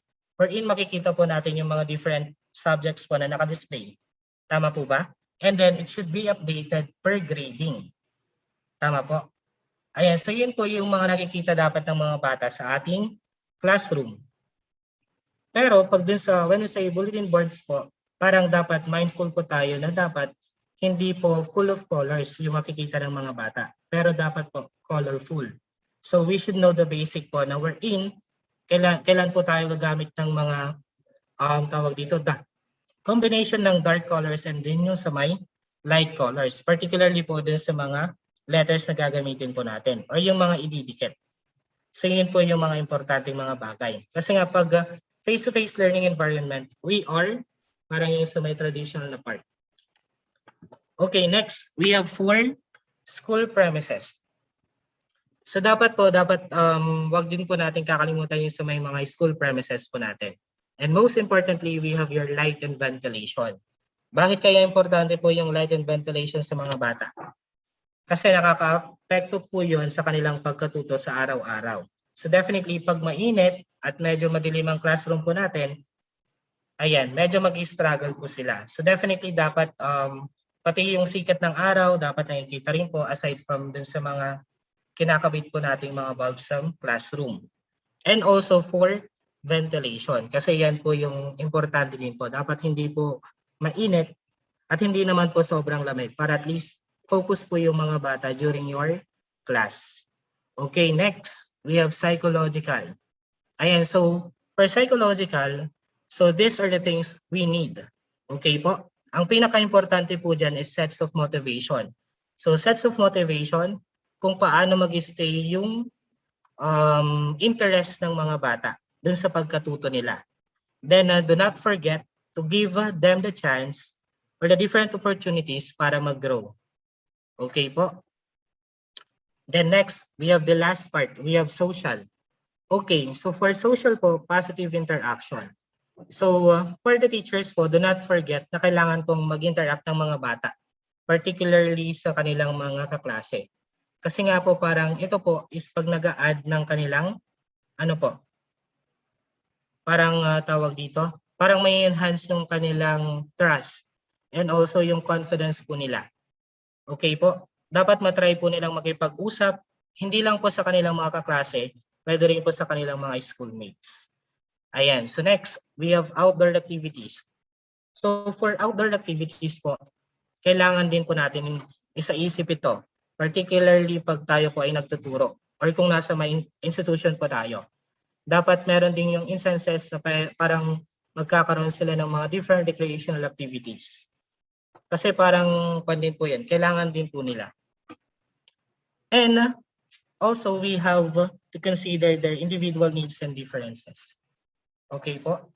Doon na po papasok yung differentiated instructions po natin.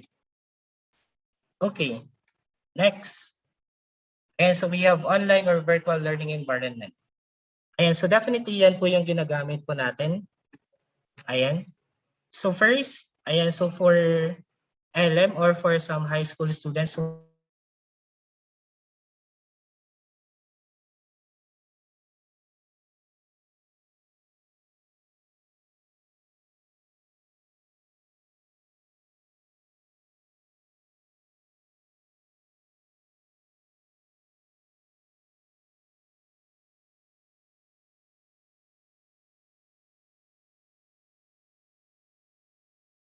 sa dapat yung matuto, particularly yung mga gamit natin, but then also the parents. Why? Kasi sila rin po kasi yung kasakasama nila sa bahay during online. Okay po? Then next, for number 2, we have make a lesson plan as interactive as possible to keep attention of students. So be flexible with class length and topics. Okay, so this one, for number 2, dapat pag online class po tayo, there are different strategies na kailangan po nating ipasok para maging interactive po yung klase po natin. Para at least masabi po nating may natututunan at matututo yung mga bata sa atin. Okay. So be flexible with class length. Okay po. If you're familiar with that, di ba, different subjects, may mga time allotment po yan. Tama po ba? So definitely yun po yung pinakaunang i-consider po natin, yung time allotment po. And then yung topics din on that particular day. Kasi po dapat, halimbawa, pag hindi po kaya yung topic or topics in a day, so definitely pwede mo siyang hatiin. Kasi pwede naman yan gawing in a week, just in case. Pero most importantly, we should have to keep in mind yung time or yung class length po natin. For instance, for mathematics for grade 4, ang oras lang po sa mga bata na given ay 50 minutes. For instance, okay, so yung isang lesson mo dapat, pag mag-online class ka, good for 50 minutes lang po. Pero for some cases, binibigyan pa namin siya ng dagdag ng 10 minutes or 5 minutes para at least matapos po yung mga bata. But then, para po mas specific po tayo, be flexible dun sa may class length po natin. And also for the other subjects po. Ayan, so next, encourage public chatting, avoid texting students one-on-one, instead send a group text or group chat. Okay po. So yun po yung ginawa ko kanina, kaya ako po kayo pinag-share ng mga kwento natin. Ayan. And so naman, bakit kaya mas mabuting ganun? Bakit kaya mas mabuti yung parang tawag dito, public chatting? Kasi on that part, nakikita po natin kung paano makipag-communicate yung mga bata po natin. For instance, you can pose a certain question. Tapos on that chat, pwede na po silang magbigay ng kanilang mga opinion po natin. And then, pag natapos na po silang magbigay lahat, and that will be the time na pwede kang mag-sum up based from dun sa kanilang mga information or opinions na ni-state. Pwede po yan. Kasi pag one-on-one kasi parang hindi natin na-develop yung confidence ng mga bata na magsabi. Okay po? Even sabihin na natin parang Carabao English or hindi po sila mahusay talaga yung iba, pero definitely meron yung time na parang tawag na may encourage silang mag-post. Kasi nga nakikita nila yung mga classmate nila, tapos may mga positive reinforcement kang ginagawa. So definitely, parang makukuha mo yung attention niya to share. Okay, then lastly, we have use of password. Ayan, so log in and log out. So yan po yung isa sa mga hindi po natin dapat kakalimutan. Okay po? Na dapat tandaan din po ng mga bata para at least masanay na rin po nila or masanay din po sila dun sa gamit ng online or virtual learning environment. Okay, next po tayo. Ayan, so yung kanina po, ayan, so yan po yung isa sa mga topic ni Ma'am Jen. We have the different routines and procedures wherein yung routines po, yan po yung nagsisilbing backbone ng daily classroom life po natin. Dapat po sana, in the beginning of the school year, dapat alam na ng mga bata ito or they have the idea. Kasi nga po, hanggang matapos po yung buong taon, parang nasa system na nila kung ano yung mga dapat gawin nila. Not only in a day, but in a week. Parang ganun po. Dito sa Pilipinas, parang ito po ata kasi yung isa sa mga nag-viral na video. So let's watch this one.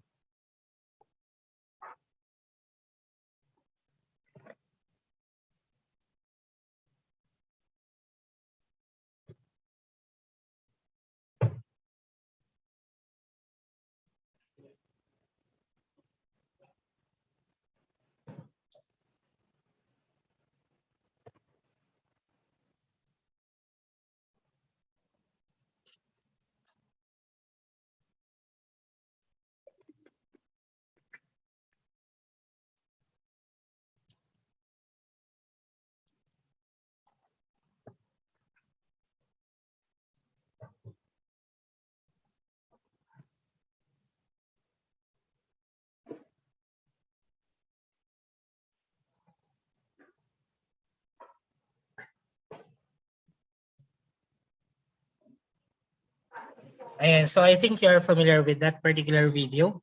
Ayan, so yan po yung mga different gestures kung saan bawat pasok ng mga bata, may pipiliin sila. Tama po ba? So parang yan po, parang nakakatulong din po yan para mas mapalapit yung mga teachers sa mga bata. Okay po? But then hindi ko po naman po ina-advise sa lahat, particularly for yung mga lalaki, particularly sa LM. Kasi baka definitely baka magkaroon ng something na issue, ganun. Pero mostly, pwede po tayo makaisip ng ibang mga ways on how we are going to deal with our pupils or students, pati sa high school. Kasi baka mamaya medyo kwan sa high school. Okay po? Pero for this one, maganda po siya for particular sa mga kinder, grade 1, lalo po pag dun sa mga babae, mga teachers po natin. Okay, so next. Ayan, so dito po. Pwede pong maglabas po ng ano po natin. Papel at lapis po. Start po tayo dito. Q&A na po tayo. Sana po ay makatulong para sa future po natin. Pag once na nag-take po tayo ng let.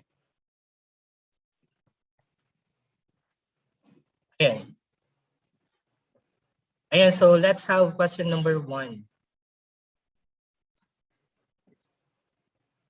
Ayan, so pakibasa nga po yung question number 1. Let's hear from Mr. Servito.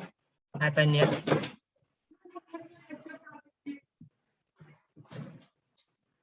Meron po ba si Nathaniel?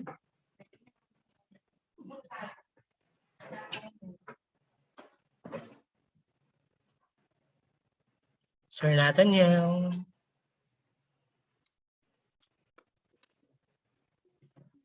Ayan, sige po. Para po makapag ano po, pwedeng ilagay sa may chat box po yung sagot.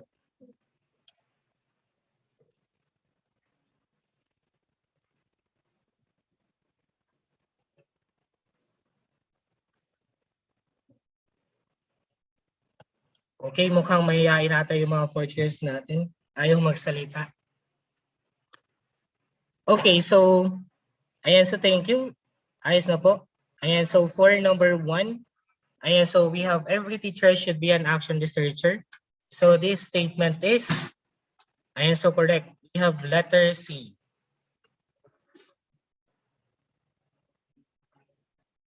Ayan, so the call for teachers in the current time. So definitely, ayan, kailangan na rin po nating maging active, particularly with the different action research. Ayan, so lalong-lalo po ngayon.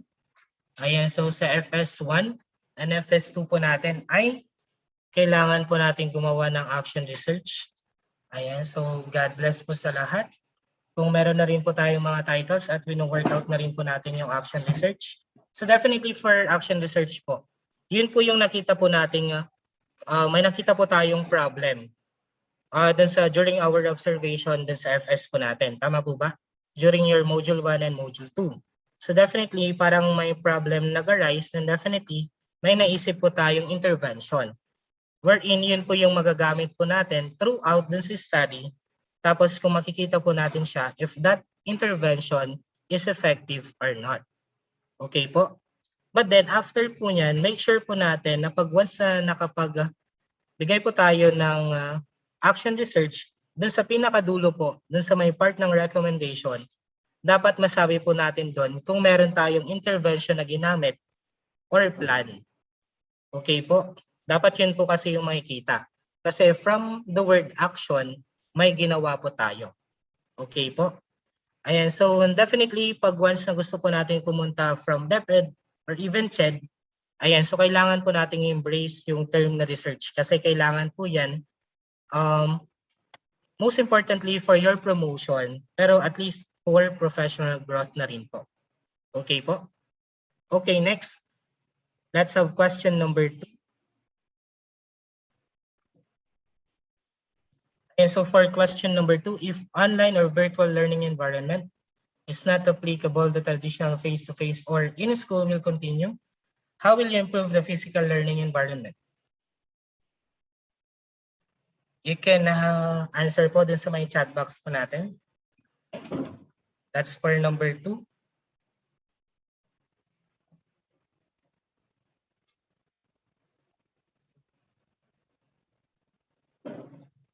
Or baka may gusto nang sumagot?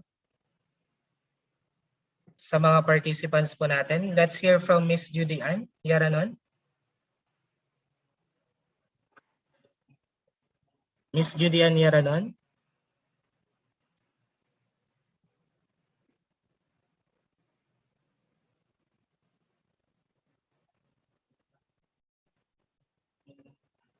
Ayan, so may mga nagsabi po, letter B.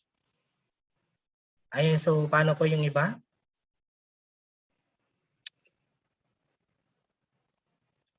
Ayan, so yung iba, A. Ayan, sa po B.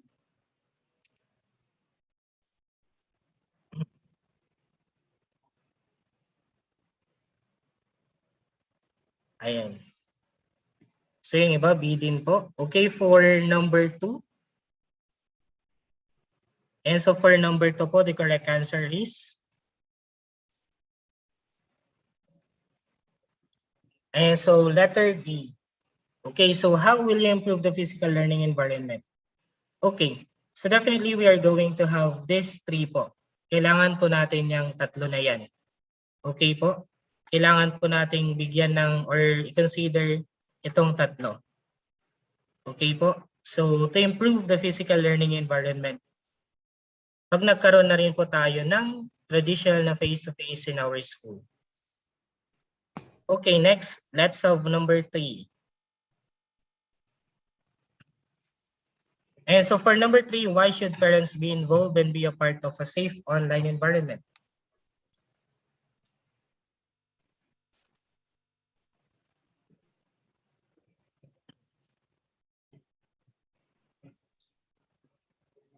And so for number 3,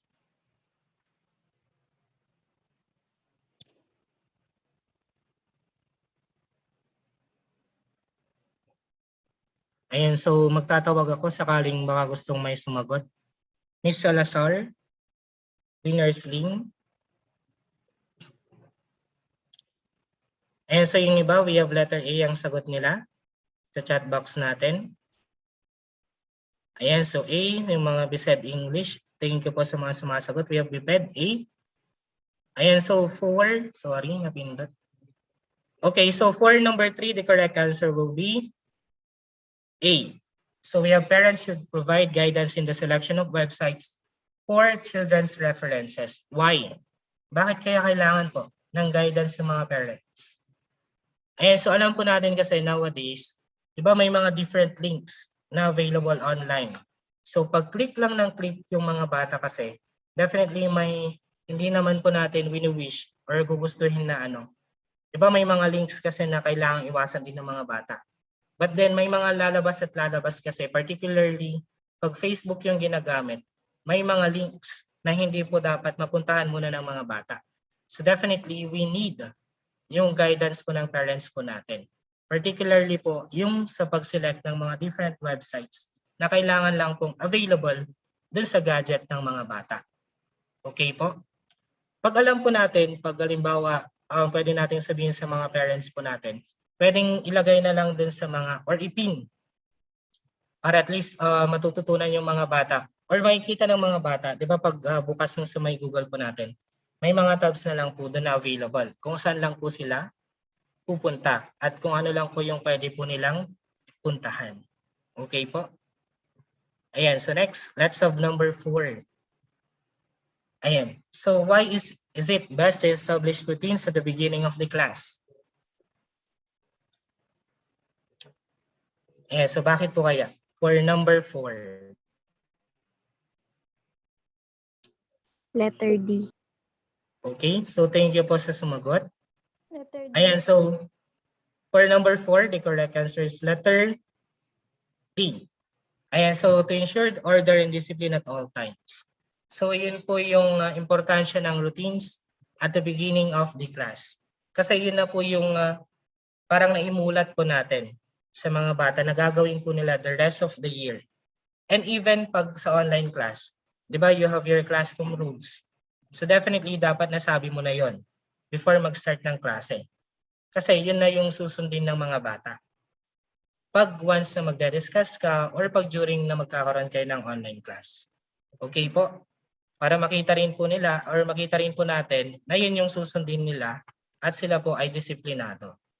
Okay po. Okay, next, let's have number 5.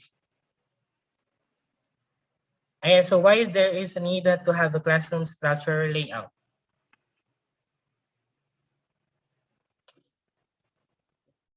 Letter D. Letter Thirdly, for safety and security of students. Okay, so thank you. So let's see. Letter D. Okay, thank you for the answers. Okay, so for number 5, ayan, so we have letter D for the safety and security of the students. Ayan, so hindi lang po yung lagay lang po tayo ng lagay na mga layouts po natin or structures dun sa classroom. So kailangan po talaga natin i-plan ng maigi kung saan din ilalagay, particularly pati yung mga dito, yung mga cabinet, mga ganun po. Or yung mga pwedeng mahulog. Okay po, yun po yung kailangan po natin isipin. Pag once na kung nasa classroom ka at traditional, yun din po yung isipin po natin. Kasi nga po, di ba, yung kwan kanina kung saan lalabas or saan papasok yung mga bata. So dapat yun yung mga kailangan din po natin pagtuunan ng pansin. And also parang for some reasons po, yung sa may classroom structure po natin, dapat talaga ang pinaka-importante tignan din po is yung size space. Kasi hindi po natin alam yung number ng mga bata or kung ilan po yung magiging estudyante po natin. Okay po? So yan din po yung mga isipin or kung saan po natin ilalagay. Halimbawa, kung kayo po ay kung may budget ang school, saan po ilalagay yung televisions or for some kung may mga aircon di maganda. Pero for public schools na ginagamit po ay stand fan, make sure po natin na nasa gilid lang po sila. Kasi pwede po yung mag-cause ng accident sa mga bata.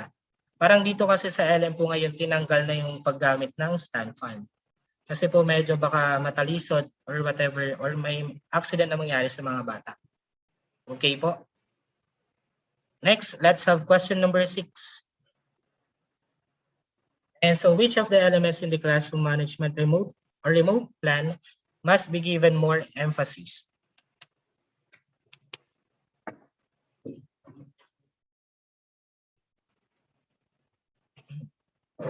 And so for number 6, sino po ang mga gustong mag-try? For number 6? Letter A po. Letter A. Letter A, classroom rules and procedures. Okay. A po. How about the others? Letter A. Okay, so let's see. For number 6.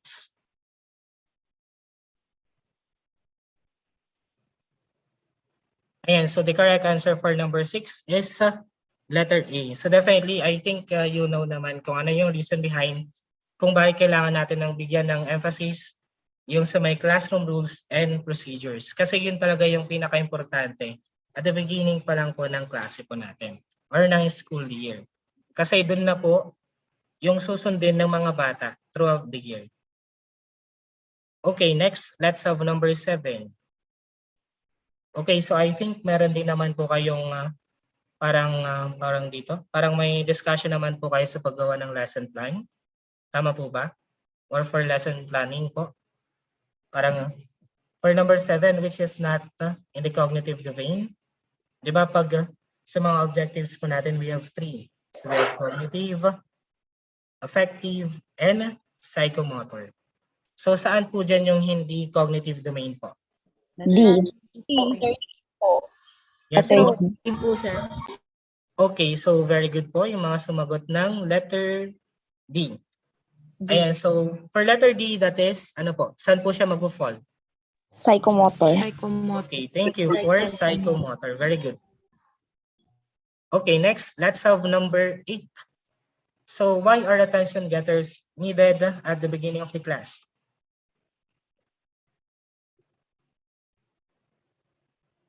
A, sir. Letter A, sir. Okay. Letter Letter A. A po. po. A. Okay. A po, sir. Okay, so let's see for number 8. Ayan, so we have letter A. Ayan. So anong part po ng lesson planning po siya nagpo-fall minsan? Or definitely palagi? Motivation. So thank you sa may motivation na part.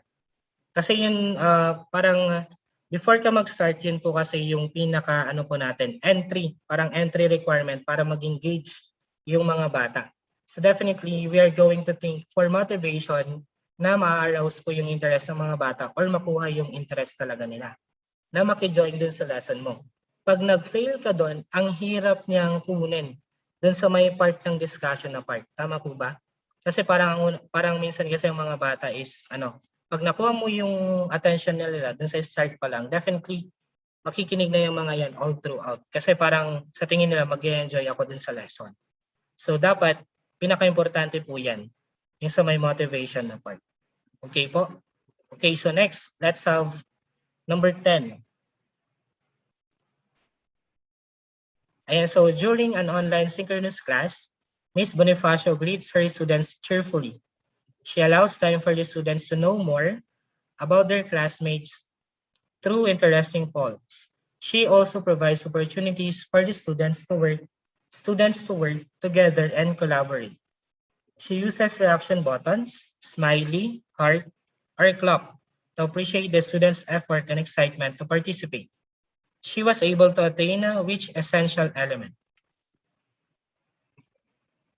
That's for number 10. Letter A po. Letter Letter A. Letter A. A.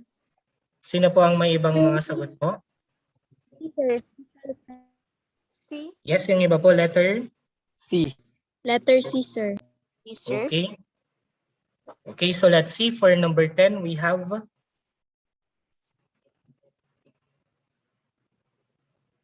letter C. We have social presence. Okay po? So yan po yung mga ginagamit po natin for this particular element. Okay, next, let's have number 11. And so for number 11, to ensure attainment of learning outcomes, which can teacher do in the process of instruction?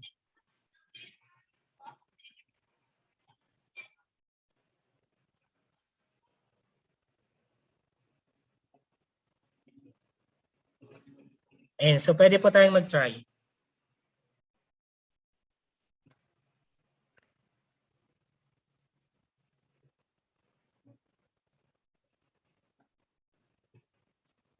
For number 11.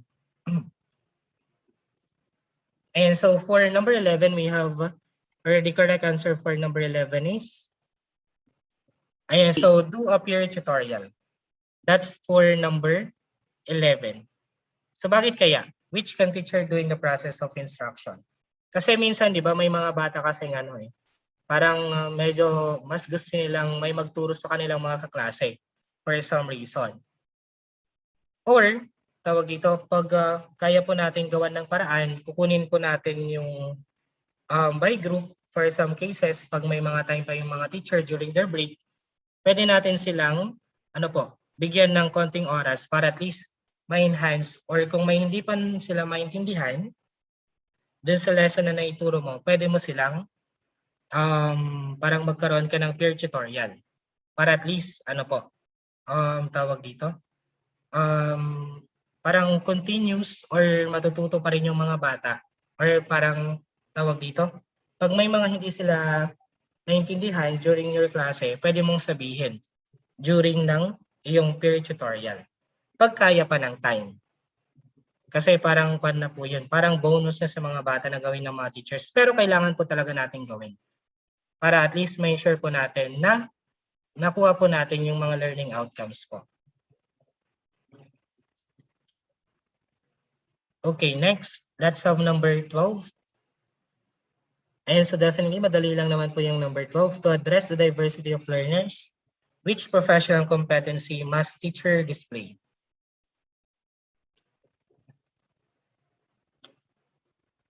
B, sir. And so we have letter B. Okay, so let's see. And so thank you pa rin po sa mga nagbibigay ng kanilang mga response or responses sa chat box po natin. Okay. For number 12, ayan, so the correct answer is do differentiated teaching. Okay, so dito na po papasok talaga yung parang, di ba, alam din po naman po natin na ang mga bata ay iba-iba.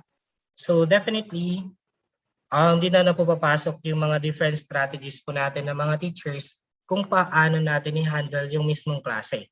For instance, you have 31. So definitely, yung 31 na yun, magkakaiba yung mga batang yun.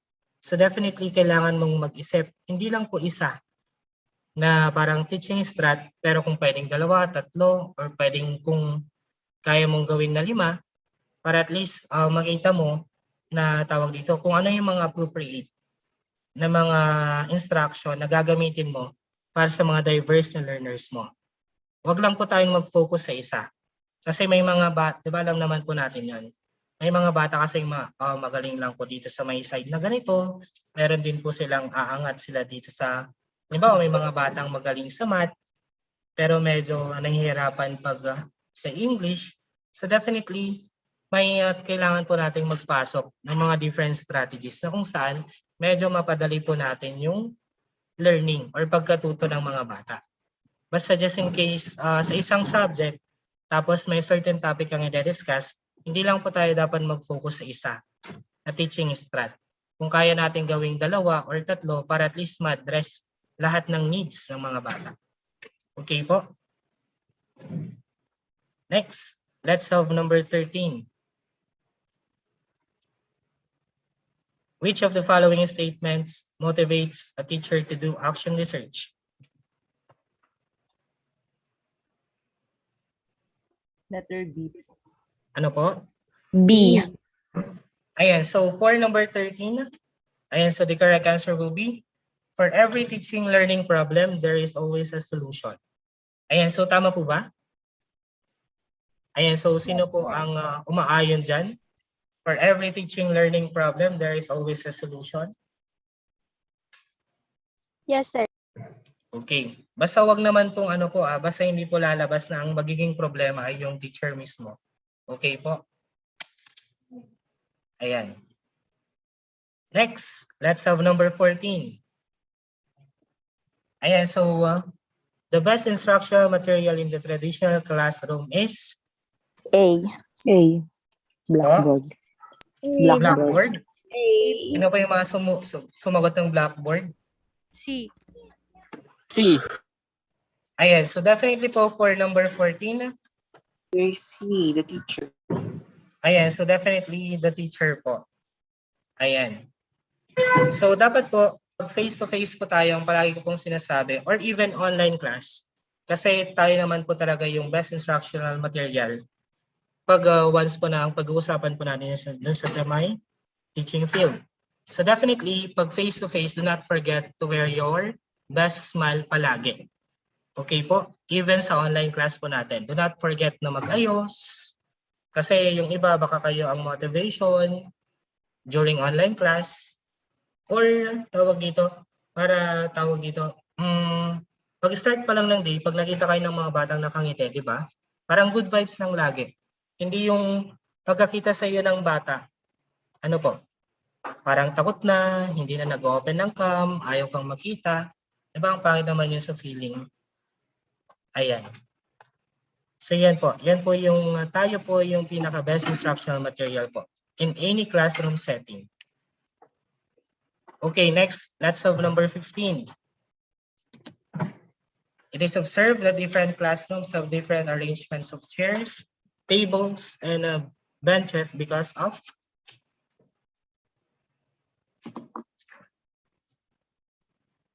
B. B, sir. Ayan, so for number 15 now, we have letter B. Ayan, so we have different purposes. Ayan, so bakit kaya may pagkakaiba yung sa mga arrangements of chairs, tables, and benches? Ayan, so for some reason, para po ma-control ng teacher yung mga bata. Kaya nagkakaroon din po tayo ng mga different arrangement ng chairs. Or kasi po may mga study rin po na nag-reflect nung sa nakakatulong po yung arrangement ng chairs or tables sa pagkatuto or yung sa learning ng mga bata. Ayan, so parang dagdag kaalaman na lang po. Di ba may mga schools din po kasing nagpapagawa ng upuan, lalo po sa mga left-handed. So may appropriate po na upuan para sa kanila, para hindi po hassle magsulat. Okay po? Next, let's have number 16. Ayan, so why is there a need to have the classroom management plan clear and simple? A, sir. Letter A. Okay, so thank you sa mga sumasagot. Letter A. Ayan, so for number 16, we have letter A. So for students to understand and follow easily. So yan po. Para at least hindi na po yung parang direct to the point po tayo dapat. Para at least mas madali po nilang tandaan. Next, for number 17. So why are learning or lesson plans important? B, sir. Letter? B. To maintain order. C. Okay, so bakit kailangan po? The correct answer for for number 17 is letter C. Okay, so to ensure quality instruction po. Ayan, so kung bakit meron po tayo yan. And so to maintain order in the class, particularly parang yung sa class rules po ito, classroom rules. Okay po. Next, for number 18, which of the following characterizes a motivated lesson? For number 18.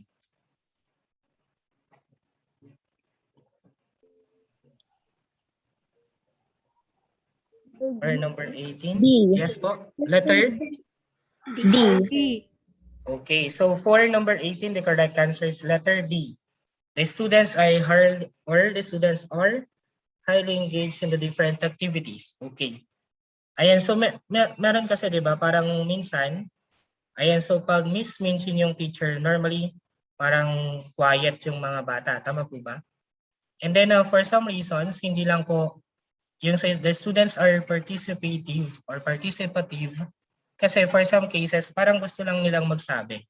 Tama ba? Parang hindi engageable yung mga different activities. So for next, let's have the last two questions po. Ayan, so for number 19, na-try na po ba natin or nakita po na natin yung yung sample na grading or ginagamit ng LM at high school sa pag-compute po ng grades? Sino na po yung mga nakakita? Meron na po ba? Not yet pa, sir. Okay. Okay po. Try kong i-share po mamaya. Ayan, so for number 19, ayan po. And so the correct answer for this one is, kasi hindi pa po natin na-try. Correct answer for this is 78. Makikita po natin po mamaya. Pag meron pa pong time kasi parang yung sa time allotment po namin is sumobra na. Okay, next. For the last question po. Ayan, so which should you avoid in parents-teachers conference in a card giving day?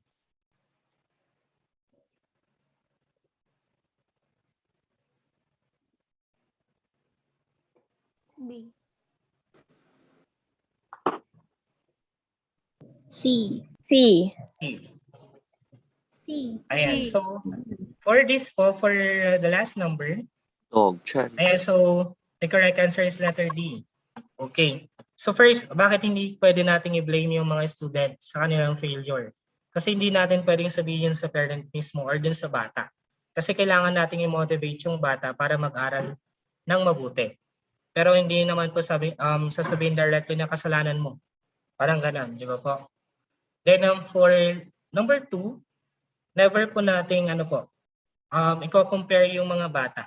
Lalong-lalo po sa mga nagpe-perform ng maayos sa kanila. Kasi parang medyo nakaka-degrade naman po dun sa kanilang part. Then next, show students' performance and assure the parent of the child's passing. Yung pinaka-first na po, yung show students' performance, pwede po yan, pero may continuation po kasi. Parang ina-assure mo yung parent na papasa yung mga bata. Pero pwede lang pong ipakita yung performance or yung score ng mga bata. Halimbawa, si Marvin, ako po ay estudyante, yung score lang po ni Marvin ang ipapakita. Pag once na nag-request yung parent, okay po, or guardian ng bata. So yung score lang mismo ni Marvin yung ipapakita mo. Huwag mong ipapakita yung scores ng lahat ng bata. Kasi hindi po pwede po yan. Pag just in case magtatanong yung guardian or parent kung bakit ganito yung grade ng bata, ang ipapakita lang po natin ay yung computation mismo nung grade ng batang yon. Huwag mong ibibigay lahat. Okay po? Ayan, Yes. so Sir. last po, for my last slide. Ayan, so gagamitin ko po yung parating sinasabi sa amin ni Ma'am Agnes Laron or kung kakilala niyo si Ma'am Agnes. Ayan, so yan po. We have a be good, do good. Okay po? So now, congratulations po sa mga future LPTs ng College of Education South La Union Campus. Thank you po sa time. Thank you po sa mga sumasagot. And congratulations to everyone. Maraming salamat po. Thank you, sir. Sir. Thank you, sir. Yes, sir. Thank you, Sir Thank you po, sir. Marvin. Let's give a virtual clap to Sir Marvin. Talagang napakahusay ng Thank you, kanyang sir. preparation or presentation, especially sa mga review questions. No, these are very important, no, especially in the Prof Ed part of your LET exam. No, so as future classroom advisors or subject teachers, you must be familiar with this knowledge, no? Especially during the actual setup, no, the classroom situation, and it must be applicable, no, and suitable for the learning styles of our students. So, Sir Marvin mentioned about or on the important things, like for example, we have the things that we're going to do, we're to love to teach, our passion, our flexibility. At the same time, we have to notice when our students are struggling already, if they are having difficulty with our activities. So he mentioned about the learning environment wherein there are 5 important things for us to consider, like the first one here is we must be flexible, open, ready to access resources. And of course, we have to consider also the physical setup of our classroom. Whether you're going to prepare for the reading boards, it should be free from accident. So you have to consider also the behavioral standard of your class, or including also your different standards, during class recitation, monitoring programs, etc. So he differentiated face-to-face learning environment from the online or virtual learning environment. So as teachers, you have to consider the time during your activities. You must be specific in giving instructions, and in dealing with them socially, psychologically, and physically. He mentioned also about the routines, and procedures as backbone for our daily classroom life. It must be a habit, in our part as future teachers. So we need to instill values by simply obeying the rules set by the teacher. And we the key terms, that we learned from the review questions are very important. We still remember the rule of elimination, sa mga exams from 3 to 1. So you have to select the best answer or correct answer from the choices. So there are key terms. Now, what are the key terms he mentioned from those review questions? He mentioned about classroom structure, classroom management, learning outcomes, the diversity of learners, the action research that you're going to do inside your classroom. Of course, the classroom setting or arrangement. So you consider also your preparations in lesson planning, and especially your rating system. It must be open, right? Course must be open to your students. So with that, you have to consider this as another part of your learning for this morning. Thank you, Sir Marvin. So yung mamaya na lang po yung Thank you din, certificate. sir. This time, let's have Ma'am Mary Basa for practice teaching. Maybe bird's eye view na lang or some important reminders of the activities relative to practice teaching. Ma'am Mary. Good morning, everyone. Good morning po. Well heard po ba Good ako? morning, ma'am. Well heard naman. Okay po. Today I am tasked to discuss with you about teaching internship. Pero si Ma'am Jen ay nag-discuss na. Si Sir Marvin ay nagpa-game na. Siguro I will just continue with the review.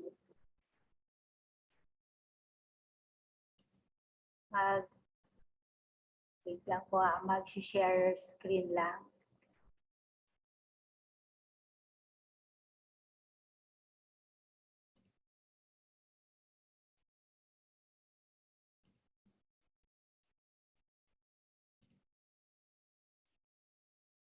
Parang nawawala naman na yata yung aking screen.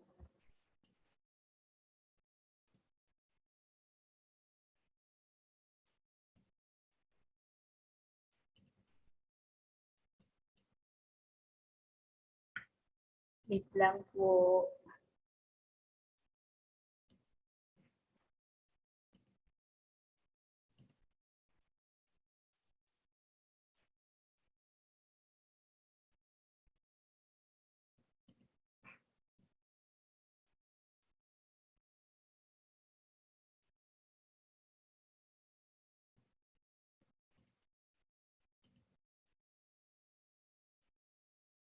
Meron na po ba? Wala pa, ma'am. Wala pa po, ma'am. Wala pa po, ma'am.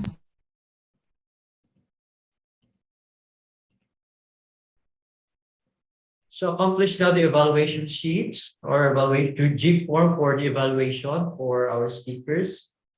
Don't forget that.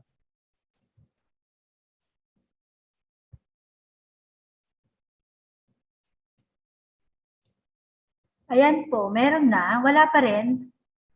Meron na. Meron na. Okay. Meron na po. Yan. I actually prepared some slides, some informations lang to share with you bago yung ating review lessons. So, may isang tanong lang po ako sa inyo. Please write your answers in the chat box. Why did you take education as your course? Ba't kayo nag-teacher? Kung ang parents ninyo ay teacher, nakikita nyo na kung gaano kahirap maging teacher. Kung you have undergone 3 years already with the course, nakita nyo kung paano yung preparation ng education. Pero bakit? Bakit nyo siya tinake? Please, pa-share po ng kanilang mga sagot in the screen. Pa-share po sa chat box ng inyong mga sagot. Kahit short lang po, why did you take education as your course? You have 2 minutes.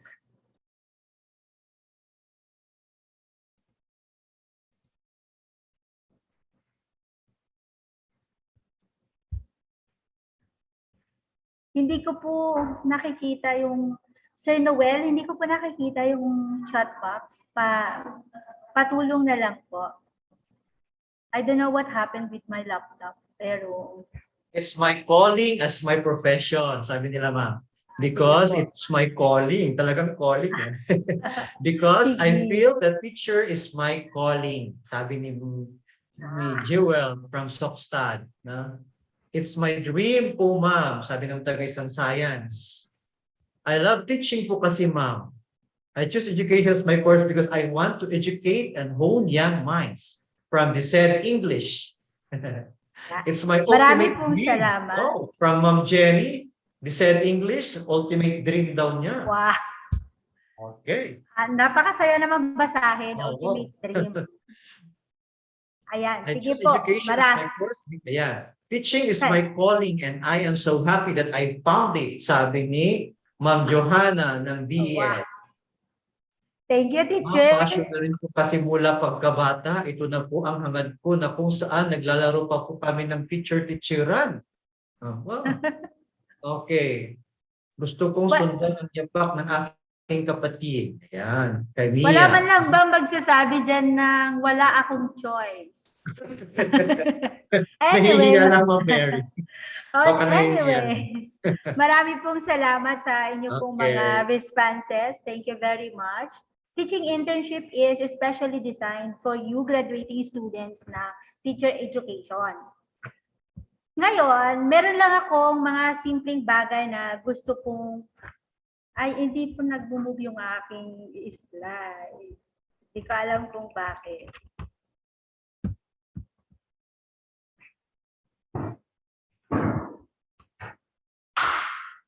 Yun. I have few slides to share lang po para sa na kailangan natin tandaan when we have our teaching internship. There are actually 4 phases of internship. First is the orientation, which we did already. The first task that we did bago kayo mapunta sa inyong mga cooperating teachers. Second is your observation and building relationship. Third is your on-site tasks. Marami na siguro dito yung mga nag-check ng mga activities, nagre-record. Tapos yung final demonstration and accomplishing exit forms. These are the 4 phases of internship. And I guess, most of you ay nasa number 4 na. Is yung mga nagpa-practice teaching. Yan. 3 people or 3 things importante sa internship. Ito yung cooperating school natin, yung cooperating principal natin, at yung cooperating teacher natin. These people helps us para mas ma-prepare pa tayo dun sa task na pinili natin. So there are existing laws na dapat natin tandaan. When we are already in the field, kailangan natin tandaan yung mga existing laws. This one is actually for us and for our students. Huwag po natin kakalimutan. First is the Resolution 45 Series of 1997. Ito po yung tinatawag natin na Code of Ethics. Ano po yung Code of Ethics for teachers?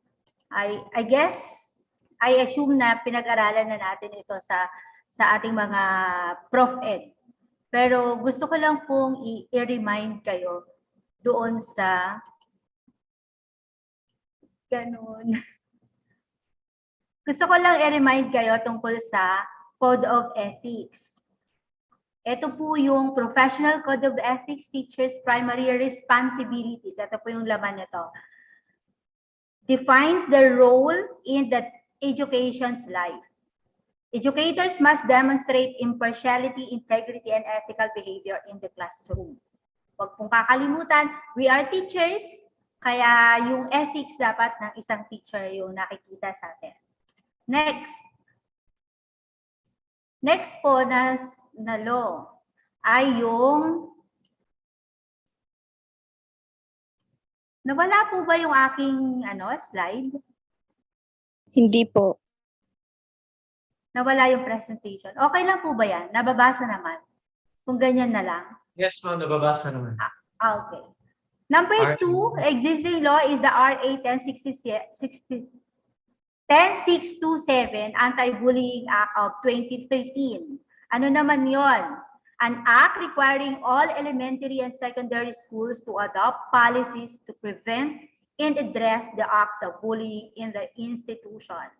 Maraming mga acts of bullying. Pwedeng verbal lang siya, pwedeng physical. So dapat aware tayo doon para if ever man merong tayong ma-encounter na gano'n, ay alam natin kung ano yung ating mga gagawin. Number 3 existing law that I want you to remember is the RA 7877, Anti-Sexual Harassment Act. Alam nyo, maraming mga nangyayari, lalo na siguro sa high school na nami-misinterpret yung relationship ni teacher at saka ni students. So we have to put boundaries between yung ating mga estudyante at tayo as their teachers. Actually maraming mga cases to, pero para i-avoid, dapat natatandaan natin itong mga ganito. Next po, yung number 4, yun yung Magna Carta for Public School Teachers. This actually talks about the law that was passed in providing professional rights and safeguards to our public school teachers. So this is for you teachers. Kung ang ating mga estudyante ay merong rights, tayo din naman meron. So dapat aware din tayo doon. And the last one is the child protection policy. Marami pa mga existing law na pwede naman nating pag-aralan. Pero I just thought na these 5 existing laws ay most important na dapat alam natin. Parang if I remember it right, na tackle namin ito sa teaching profession. As a teacher, hindi na practice teacher, as a teacher, I want everyone to be reminded of these 4 things na dapat meron ang isang teacher. Number 1 is knowledge. Number 2 is the attitude. I always tell this to my students, kahit na anong klase, kahit na anong subject meron sila sa akin. Sa knowledge, you as a teacher, sabi ng isa sa mga mentor ko in the graduate school, teacher should be books away from students. What does it mean? Di ba magtuturo ka ngayon ng science ng grade 3 about matter. And you have read the pages about matter from page 43 to 88, for example. Paano yung mga estudyante mo na nabasa na niya ang page 100, ang pages 1 to 100, di nauna na sila sa'yo. Anong ibig sabihin? Dapat yung knowledge natin should be books away from student, not few pages away from our students. Lagi kong sinasabi yon. So, read lang ng read. Kasi hindi natin alam na nababasa natin na nakakatulong na pala at pwede nating magamit sa mga classes natin. Number 2, attitude. Si teacher may attitude. Lagi nating naririnig. Ano naman yung attitude na yon? Is it positive or negative attitude towards our students, our class, our co-workers, our classroom? Importante to. Kung tayo matalino, dapat tayo ay matalino din sa may sinasabing mataas ang IQ mo, dapat mas mataas ang EQ mo. Next, skills. Kailangan ng mga pinag-aaralan natin, nagagawa natin. Si teacher hindi lang basta nagbabasa ng book. Si teacher hindi lang basta marunong makisama. Si teacher dapat marunong gumawa. Marunong magtrabaho. Nakikita sa kanya yung kanyang tinuturo. And number 4 is the habit. Parang yung mga farmers, lagi itong examples. Yung mga farmers, bago pa magliwanag, gising na sila. Si teacher, hindi pa nagliliwanag, gising na siya. O baka naman, hindi pa talaga siya natutulog. Let's take a look at these 4 things na dapat balanse sa atin as teachers. We know what we are teaching. We have the right attitude to our students and even to what we are teaching. We can do what we are teaching, and we have the habit of the positive habit. Kailangan yung routine natin ay tama. Okay po ba? Tanong na lang po kung mayroong tanong ha. Next. Ito actually ay natakal na ni Teacher Jen kanina. One thing that you should always remember when you teach is your classroom management. And classroom management talks about the environment, talks about you as the teacher, and talks about how you teach in the classroom. Meron ka dapat routines, meron ka dapat rules, at merong consequences. Classroom management.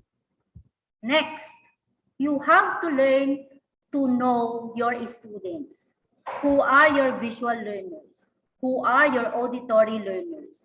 Who are your tactile learners? What are you going to teach to meet the needs of these different learners? Merong iba na kapag di niya nakita, hindi na niya mamamalayan. Hindi na niya natututunan. Yung iba kapag hindi niya narinig, yung iba kahit narinig niya lang, natututunan na niya. Yung iba kailangan niyang gawin. Kailangan mong ipakita. Kailangan merong application para matutunan niya. So since we are teachers of different learners with different, based from the different modalities, dapat we will be able to make plans for all these kinds of learners.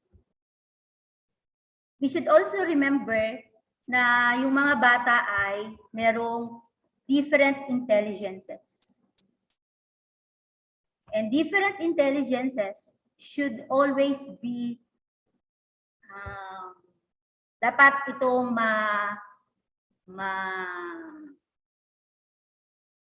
ma-develop.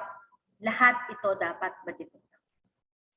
Pwede yung isang bata ay you have known this already, multiple intelligences. So hindi ko na siya masyadong i-discuss pa.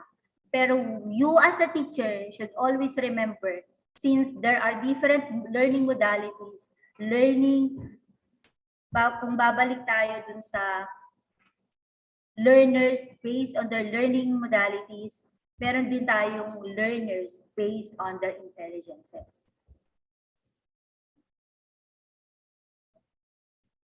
So dapat, when you plan your classroom, when you plan your lessons, lagi nating i-base yon sa learning modalities ng ating mga estudyante, sa kanilang mga intelligences. So wag mo namang aasahan na matututong magbasa agad yung bata kung meron pa siyang ibang mga intelligences. They are unique and they definitely learn differently. So isa din ito sa mga dapat nating tandaan. Yung lesson plan. Ito yung tinatawag na Bible of the teacher. So hindi pwedeng hindi mo i-plan yung iyong lesson plan, lalo na kapag ka new teacher ka pa lang. So wag kayong magagalit kapag ang mga teachers or ang inyong mga cooperating teachers ay balik ng lesson plans. Sino dito yung mga lesson plans nila ay kailangan pang i-edit or i-rewrite 3 times, 4 times bago sila payagan ni teacher na magturo? Meron ba? Pataas naman ng kamay dyan. Huwag kayong magagalit kapag lagi nilang pinapaulit yung mga lesson plans. Kasi yung success ng inyong teaching ay nakabase dun sa yung lesson plan. Hindi kayang basta na lang nagsasalita ka dun sa classroom nang wala sa plan. Minsan, nawawala na sa wisyo para ano ba yung kailangan mong ituro? Na-meet ba yon o hindi? Okay? Ay, sorry naman. Yan. If a student wishes to write a lesson plan, which question should he or she ask herself? First, ano kaya sa palagay nyo? Kailangan itanong kapag ikaw ay maggagawa ng lesson plan mo. Is it A, what materials will I need? Is it B, how will I get things started? Is it C, what do I want to accomplish? Or is it D, what exercises will I give my students? Meron po bang sumagot dyan? Letter C, ma'am. C. Thank you. Thank you po. Gano'n nagpapalipat-lipat yung aking slides. Letter C. So if you are going to write a lesson plan, ang una mong tatanungin, ano ba yung gusto mong ma-accomplish sa pagtuturo? Ano ba yung gusto mong matutunan ng mga estudyante? Isa ito sa mga favorite quotations ko from Nikos Kazantzakis. True teachers are those who use themselves as bridges over which the invite their students to cross, then having facilitated their crossing, joyfully collapse, encouraging them to create their own. So ang mga estudyante natin, kapag kaya na nilang gumawa ng sarili nila, ibig sabihin, natuto sila sa atin. May mga tanong po ba kayo? Now, our profession. So what actually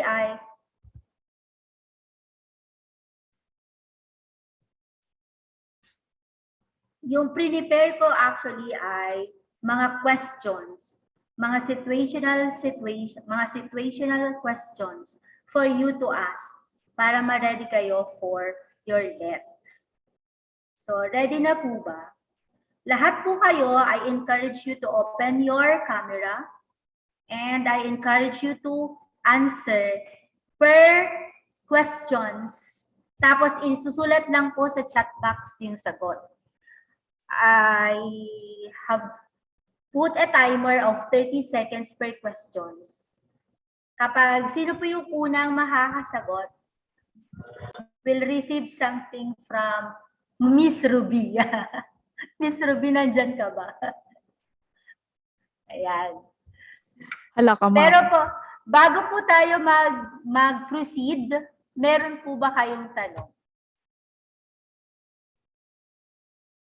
Yung prepare ko po ay mga situational questions na pwedeng lumabas sa inyong na pwedeng lumabas sa LET. So, ready na po ba lahat? Yes, ma'am. Yes, ma'am. Sige po. Ma'am. If possible, please open up your camera para nakikita po namin kayo. You have 30 seconds per questions. Pero isa-isahin lang naman natin. Ready po? Yes, ma'am.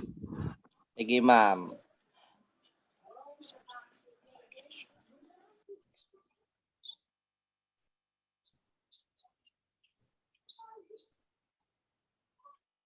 Answers in the chat box po.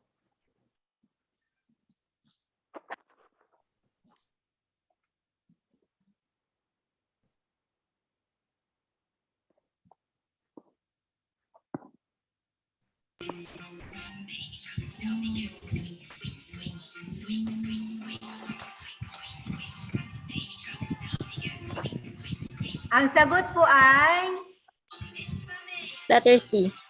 letter C. Let's have number 2.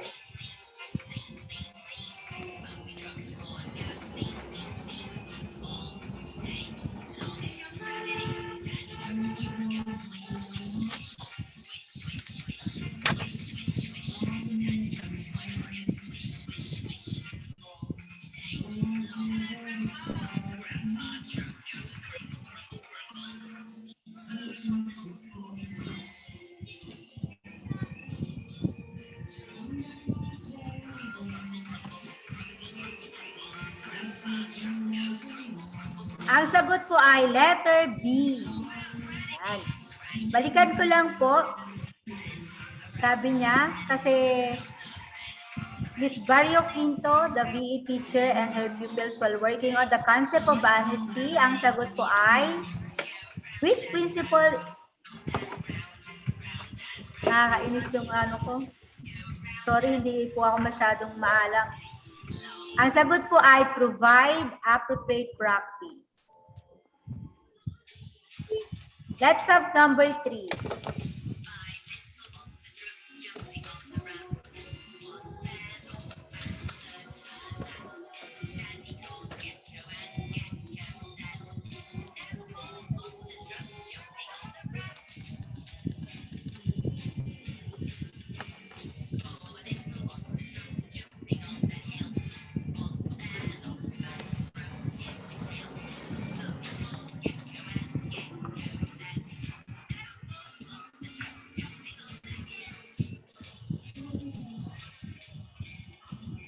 Ang sagot po ay B.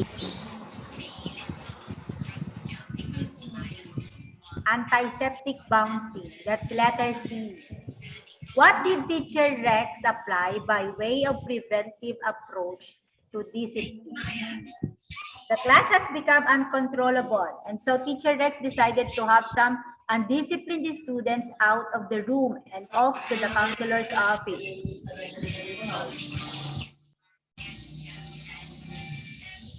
Next.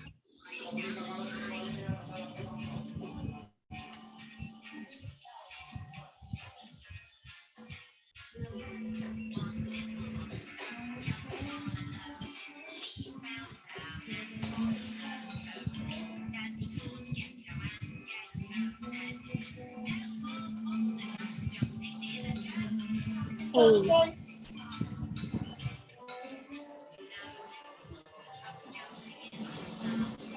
Since A yung inyong mga sagot, bakit kaya? Why should teachers provide positive feedback and realistic praise?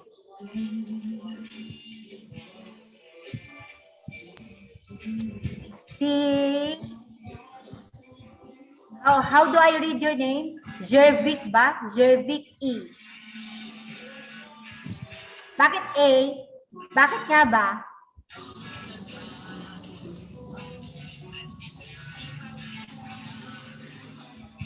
To motivate the students to study? Kaya tayo nagbibigay ng realistic at saka feedback praise. So the students will know what to do to be liked and loved by the students. So the students will praise him or her. Most of your answers is A. Pero ang sagot ko ay, so the students will know what to do. Dapat realistic yung encourage them to answers.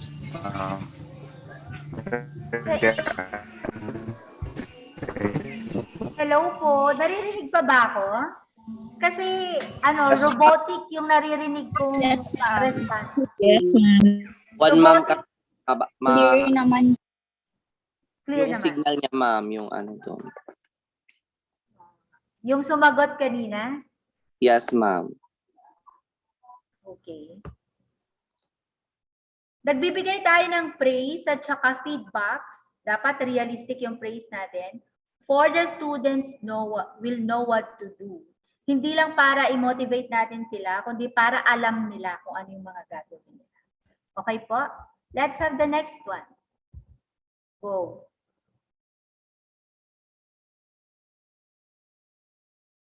Answers in the chat box po.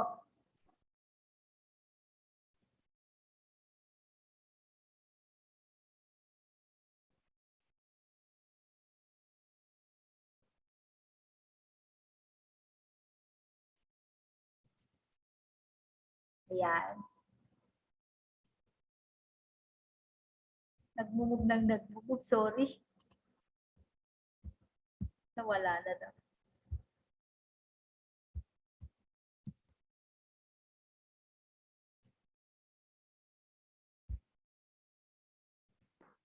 Ma'am, alam na namin yung sagot, si ma'am. Sorry, nagmumove naman ang nagmumove. Let's have this number 6.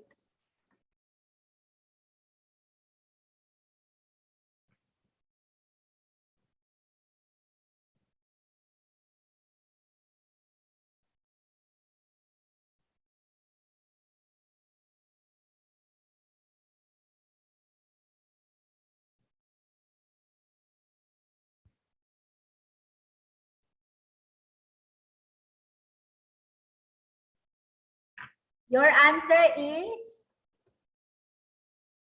Abby, bakit may question mark? Ma'am, kasi dalawa yung pinagpipilian ko. Ang sagot po ay letter C. Ay, okay. Next po.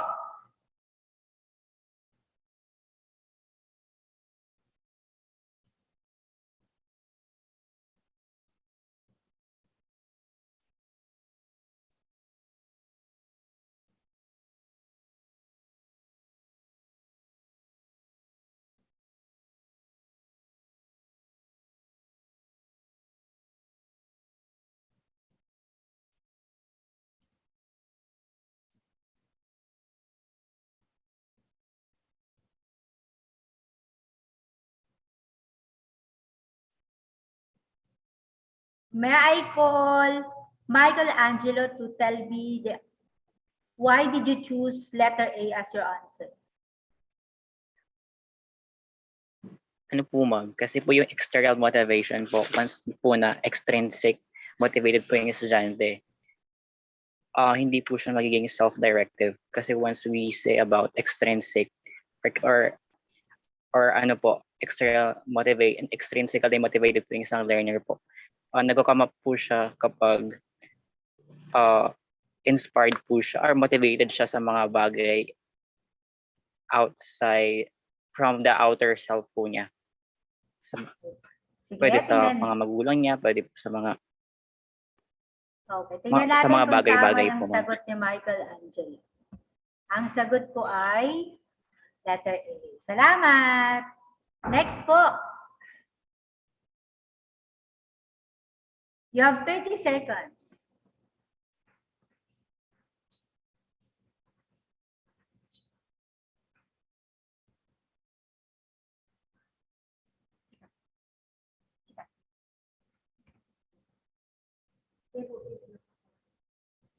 Baka nakaslide ko na. Kasi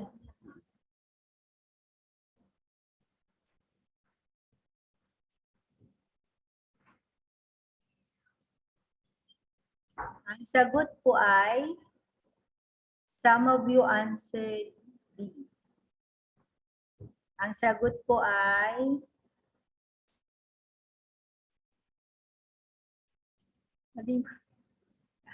next po.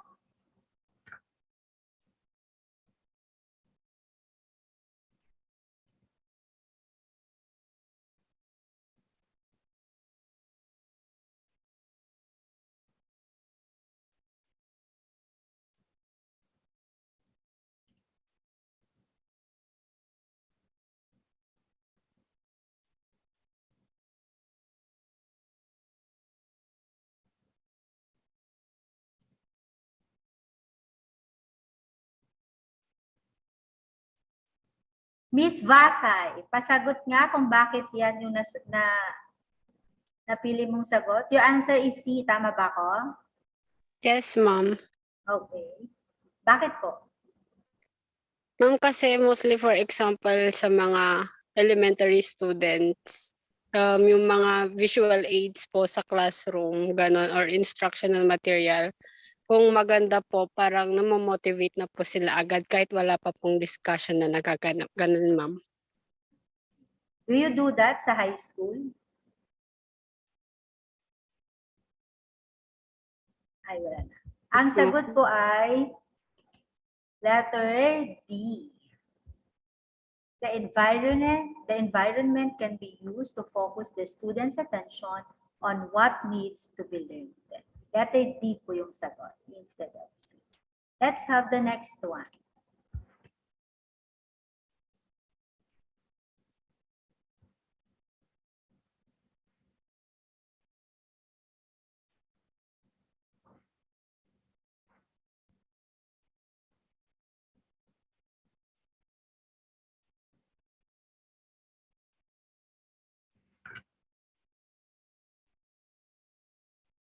Abiden, ikaw yung sasagot nitong number 10.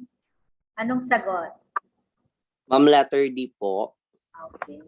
Balikan ko lang po yung number 9. Confusing po ba yung question? Yes, ma'am. Naramdaman kita, Abiden. Ayaw kasing mag-move ng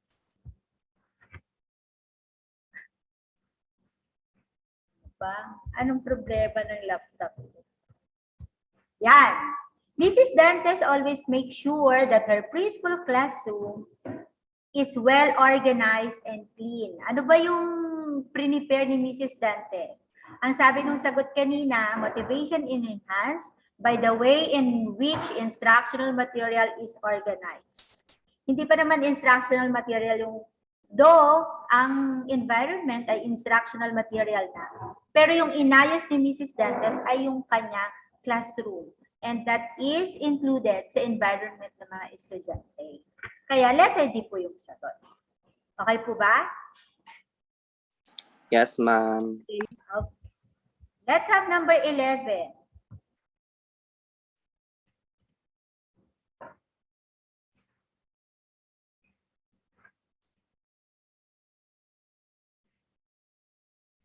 Answers in the chat box po.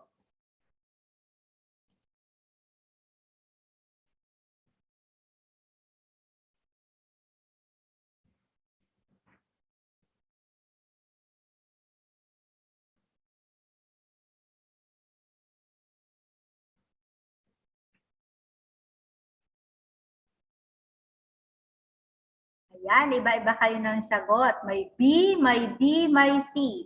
Tawagin ko naman si Miss Corilla ng Pisedo. Diba? Bakit? Letter C ba yung sagot mo, anak?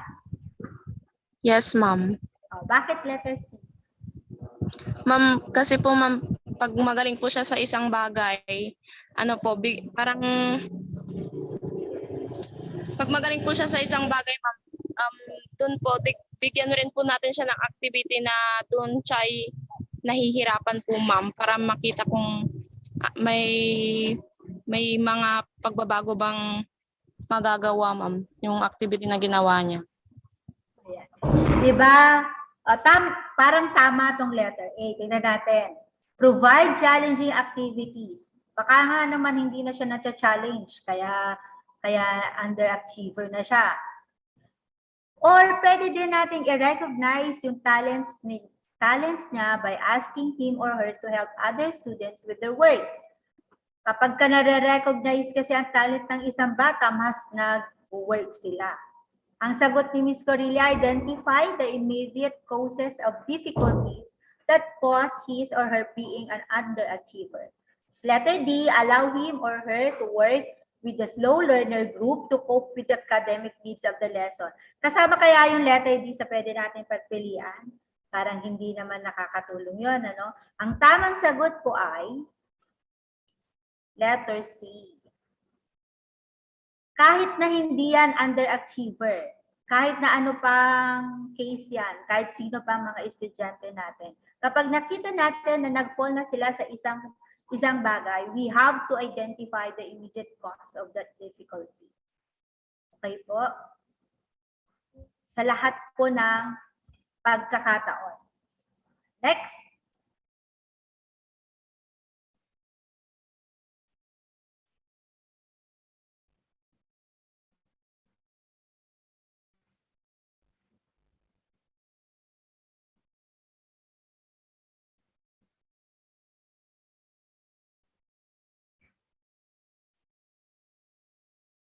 Your answer po ay,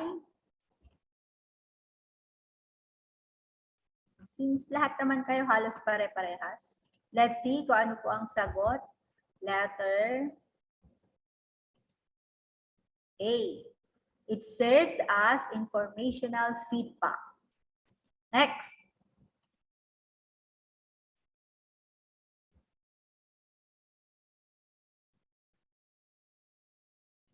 May I see answers?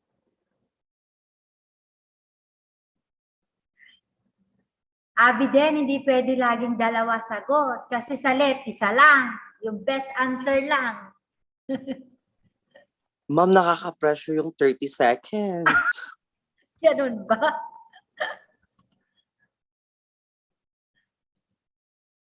Ay, ayan na, nakita nyo na yung sagot. Ang sagot po, when the materials to be learned is related to what students already know. Let's have number 14. Di bale, madami po ito. Kasi magre-review lang talaga yung gagawin natin.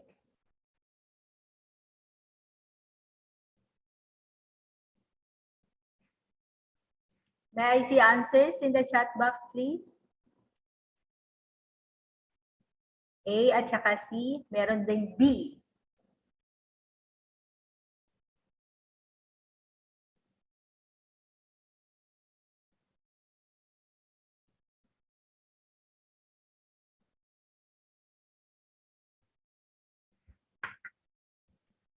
Ang sagot po ay letter A.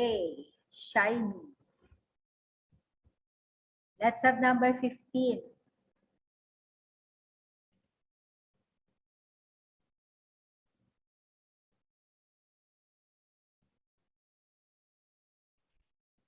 May I see answers from the chat box?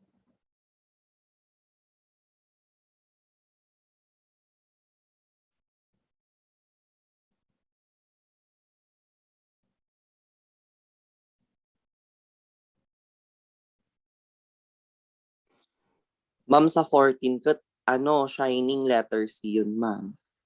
Oo nga, shining nga. Pero letter A yung Letter A po. 14. Oh, shining. Ay, sorry. Letter C po.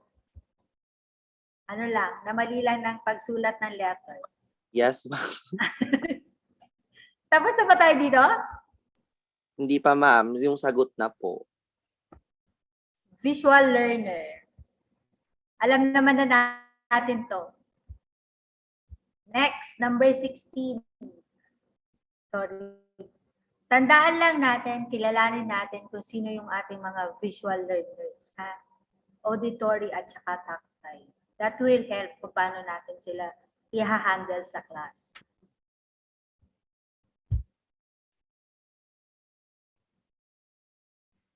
Tapos na to. Let's have 17.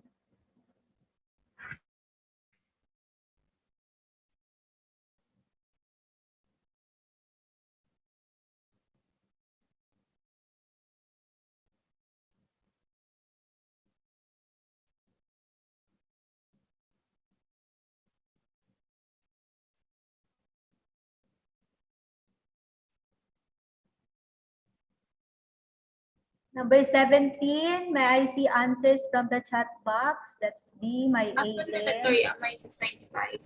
My A, my B, my B. Si Rusty naman. Pwede ko bang matawag si Rusty? Why B, Rusty?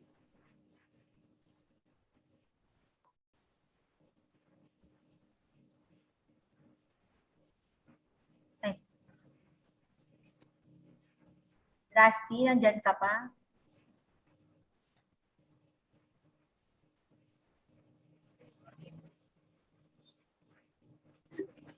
Si Rusty ay letter B, pero si Panelo ng teacher, Panelo, tama ba? Sorry, hindi ko nababasa lahat yung buong name, no? Letter A ang sagot niya. Bakit kaya? Why A?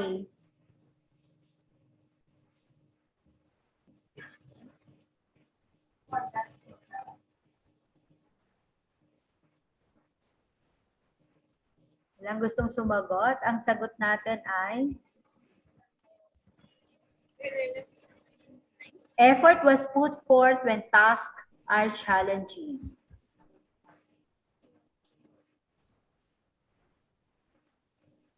Okay po ba? Let's have the next one. Number 8. Nakita niyo na agad. Maturation should precede certain types of learning. How is this applied in the classroom? Ang sagot po, letter A. Concept should be taught from simple to complex. Though, merong mga teachers na pumupunta sila from complex to simple. Pero ito po yung advisable. Okay po? Next. Number 19.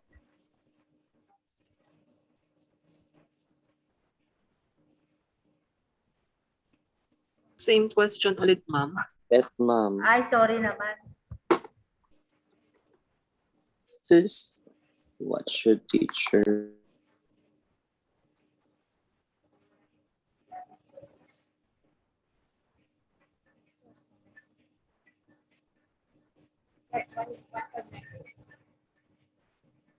Sagot po ay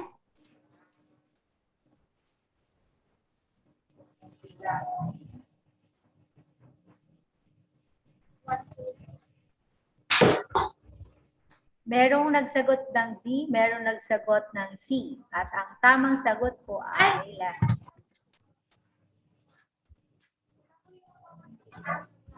lahat. Okay po, next. Take note of the word not included in the principles of teaching.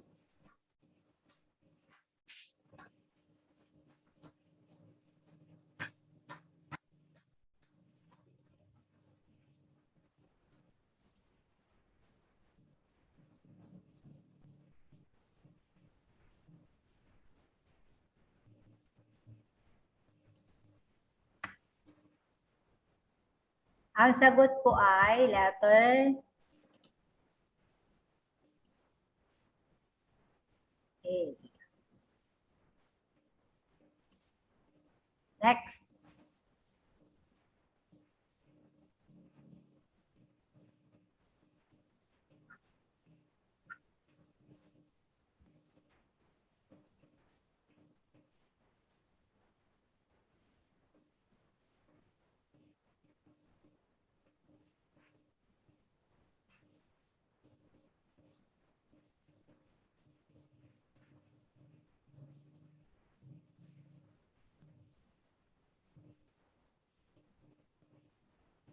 Ang deductive method ay from general to specific.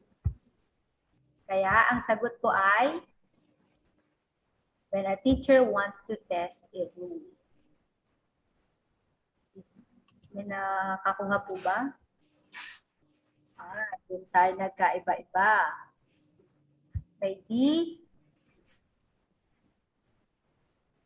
Diba? Pag sinabi natin deductive ay from general to specific. Yung tuturo natin.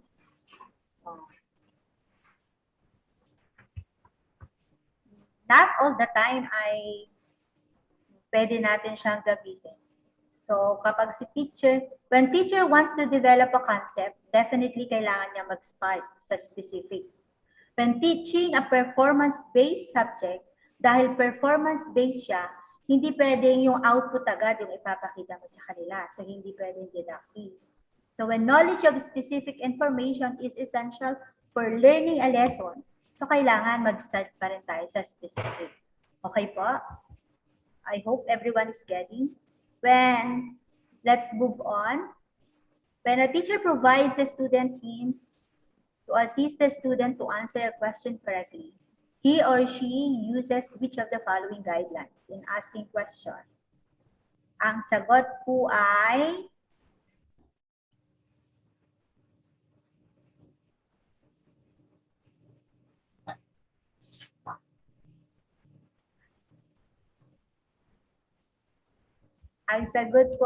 letter B, prompting. Parang ganun din sa pag may mga estudyante kayo or may mga estudyante kami sa elementary na nagtatapon ng mga gamit, for example. So ano ang gagawin mo? Kahit gaano mo siya utusan, ay ayaw niyang i-keep yung kanyang mga ikinalat. So ano yung pwede mong gamitin?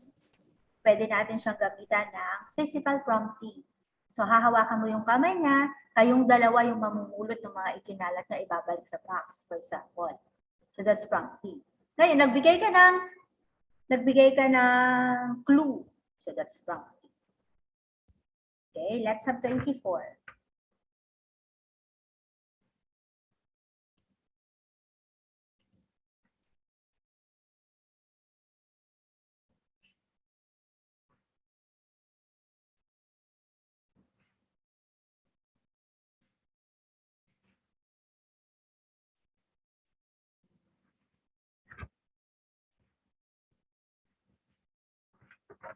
Dito pumapasok yung consequence doon sa ating classroom management. We have our routine, we have our rules, and we have our consequence. So, ang sagot sa number 24 ay letter C, corrective. Minsan kailangan natin yon. Next.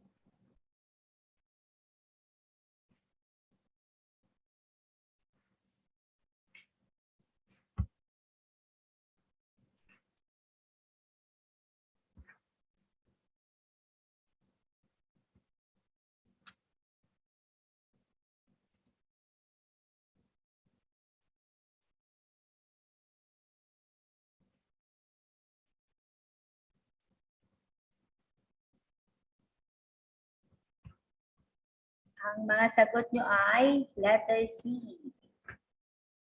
Next.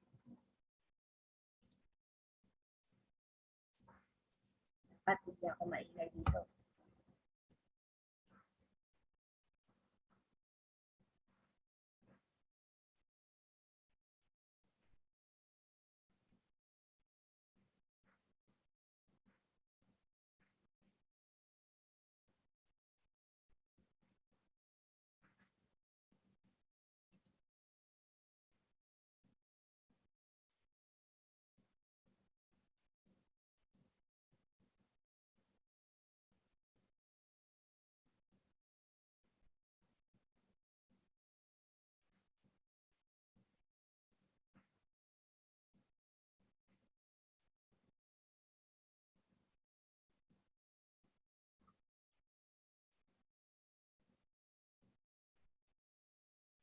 Anong sagot?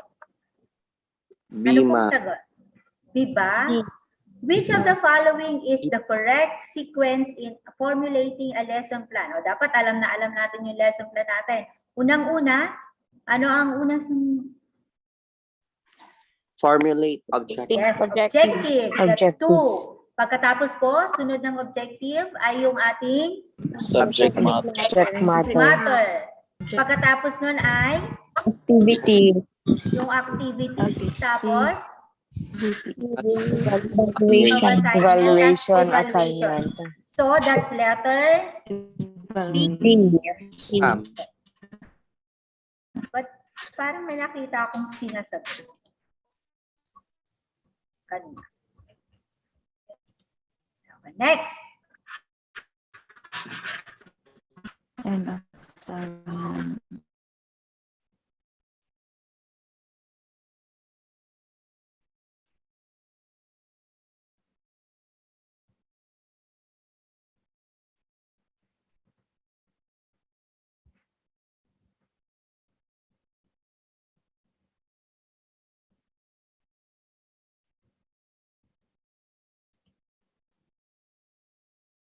Ang sagot ay may nagsagot ng D, may nagsagot ng B. Ang sagot po ay letter D.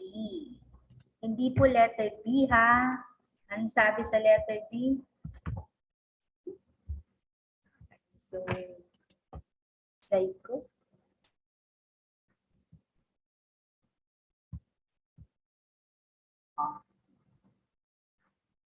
Letter D po dapat ang sagot, not B. Let's have number 28.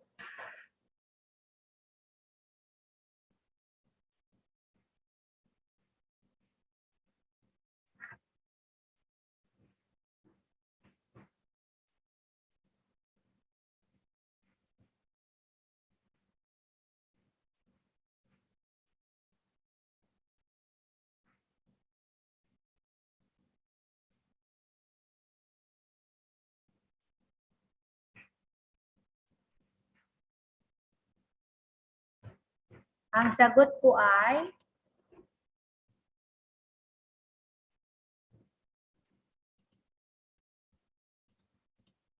letter A, which is an application of cognitive approach to motivation. Explain the reasons for studying the topic. Cognitive approach.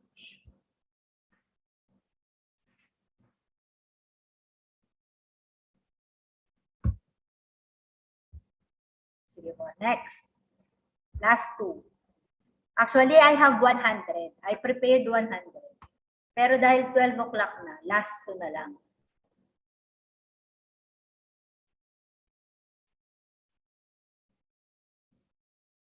Ang sagot po ay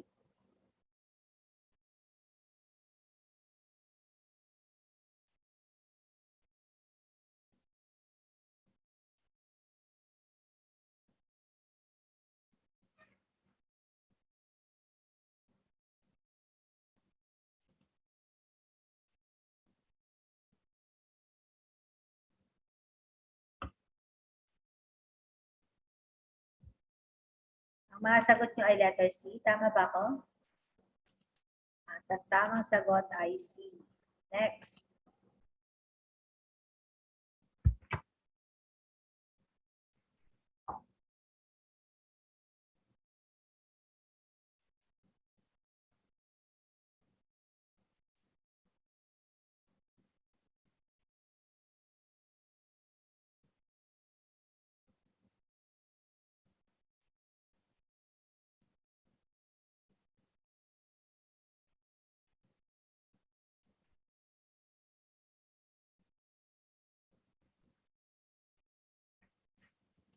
Ang sagot po ay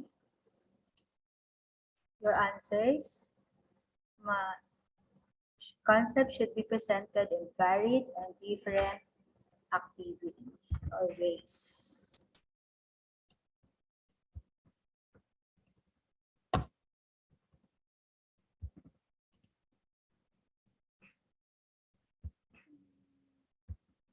So, yun. Since it's already 12,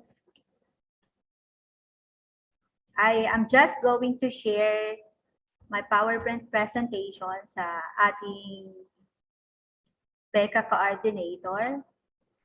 So, ito lang po yung kailangan nating tandaan kapag nasa field na tayo. Una, be guided with the laws. Pangalawa, you should know your students. You should know your learners. At pangatlo, for us to be able to be successful in dealing with our students, I strongly recommend na dapat meron tayo itong 4 na to. So, God bless your teaching journey, teachers.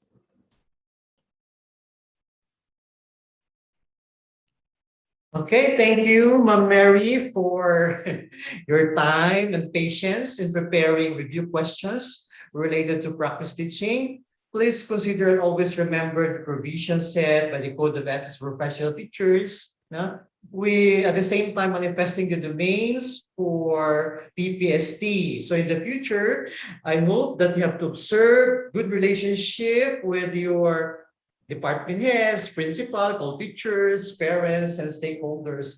So Ma'am Mary mentioned also about our consideration on the knowledge that we're going to share, the cognitive domain, and it should be holistic, meaning there must be tidbits of everything, but we need to be familiarized with a certain intelligence. Our attitude, our values, the manipulation of the skills, no? And of course, our habits, our routinary activities. And sometimes you are confused with your choices, right? So you have to think of the national and international standard. Do not rely on your observation in your barbary observation, something like that, observation from your school, but you have to consider the national and international standard because the setting of the teaching learning process is being recognized from these standards, not from your barrio or from your barangay, okay? So that you will not be having a difficulty in choosing or getting the correct answer from the situations that you are answering and checking in the future. Okay, so this time we're going, thank you, Ma'am Mary, a virtual clap for Ma'am Mary. For the certificate of appreciation, Sir Ernesto, please flash the certificates.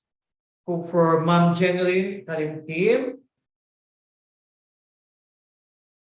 may I read the text? Certificate of recognition to Ma'am Jeneline R. Ronquillo and genuine acknowledgement of her unwavering support and service rendered as a resource person and field study 1 during the virtual performance enhancement course audit held at DIMSU SLUC via Zoom. Given this first day of December 2021 at DIMSU SLUC Agolo Union, signed Nona M. Rivera, Dean. Same text with Ma'am Mary Basa and Sir Marvin Tandas. Thank you, sir. Sir, this time, please open your comms for our picture, for our souvenir picture.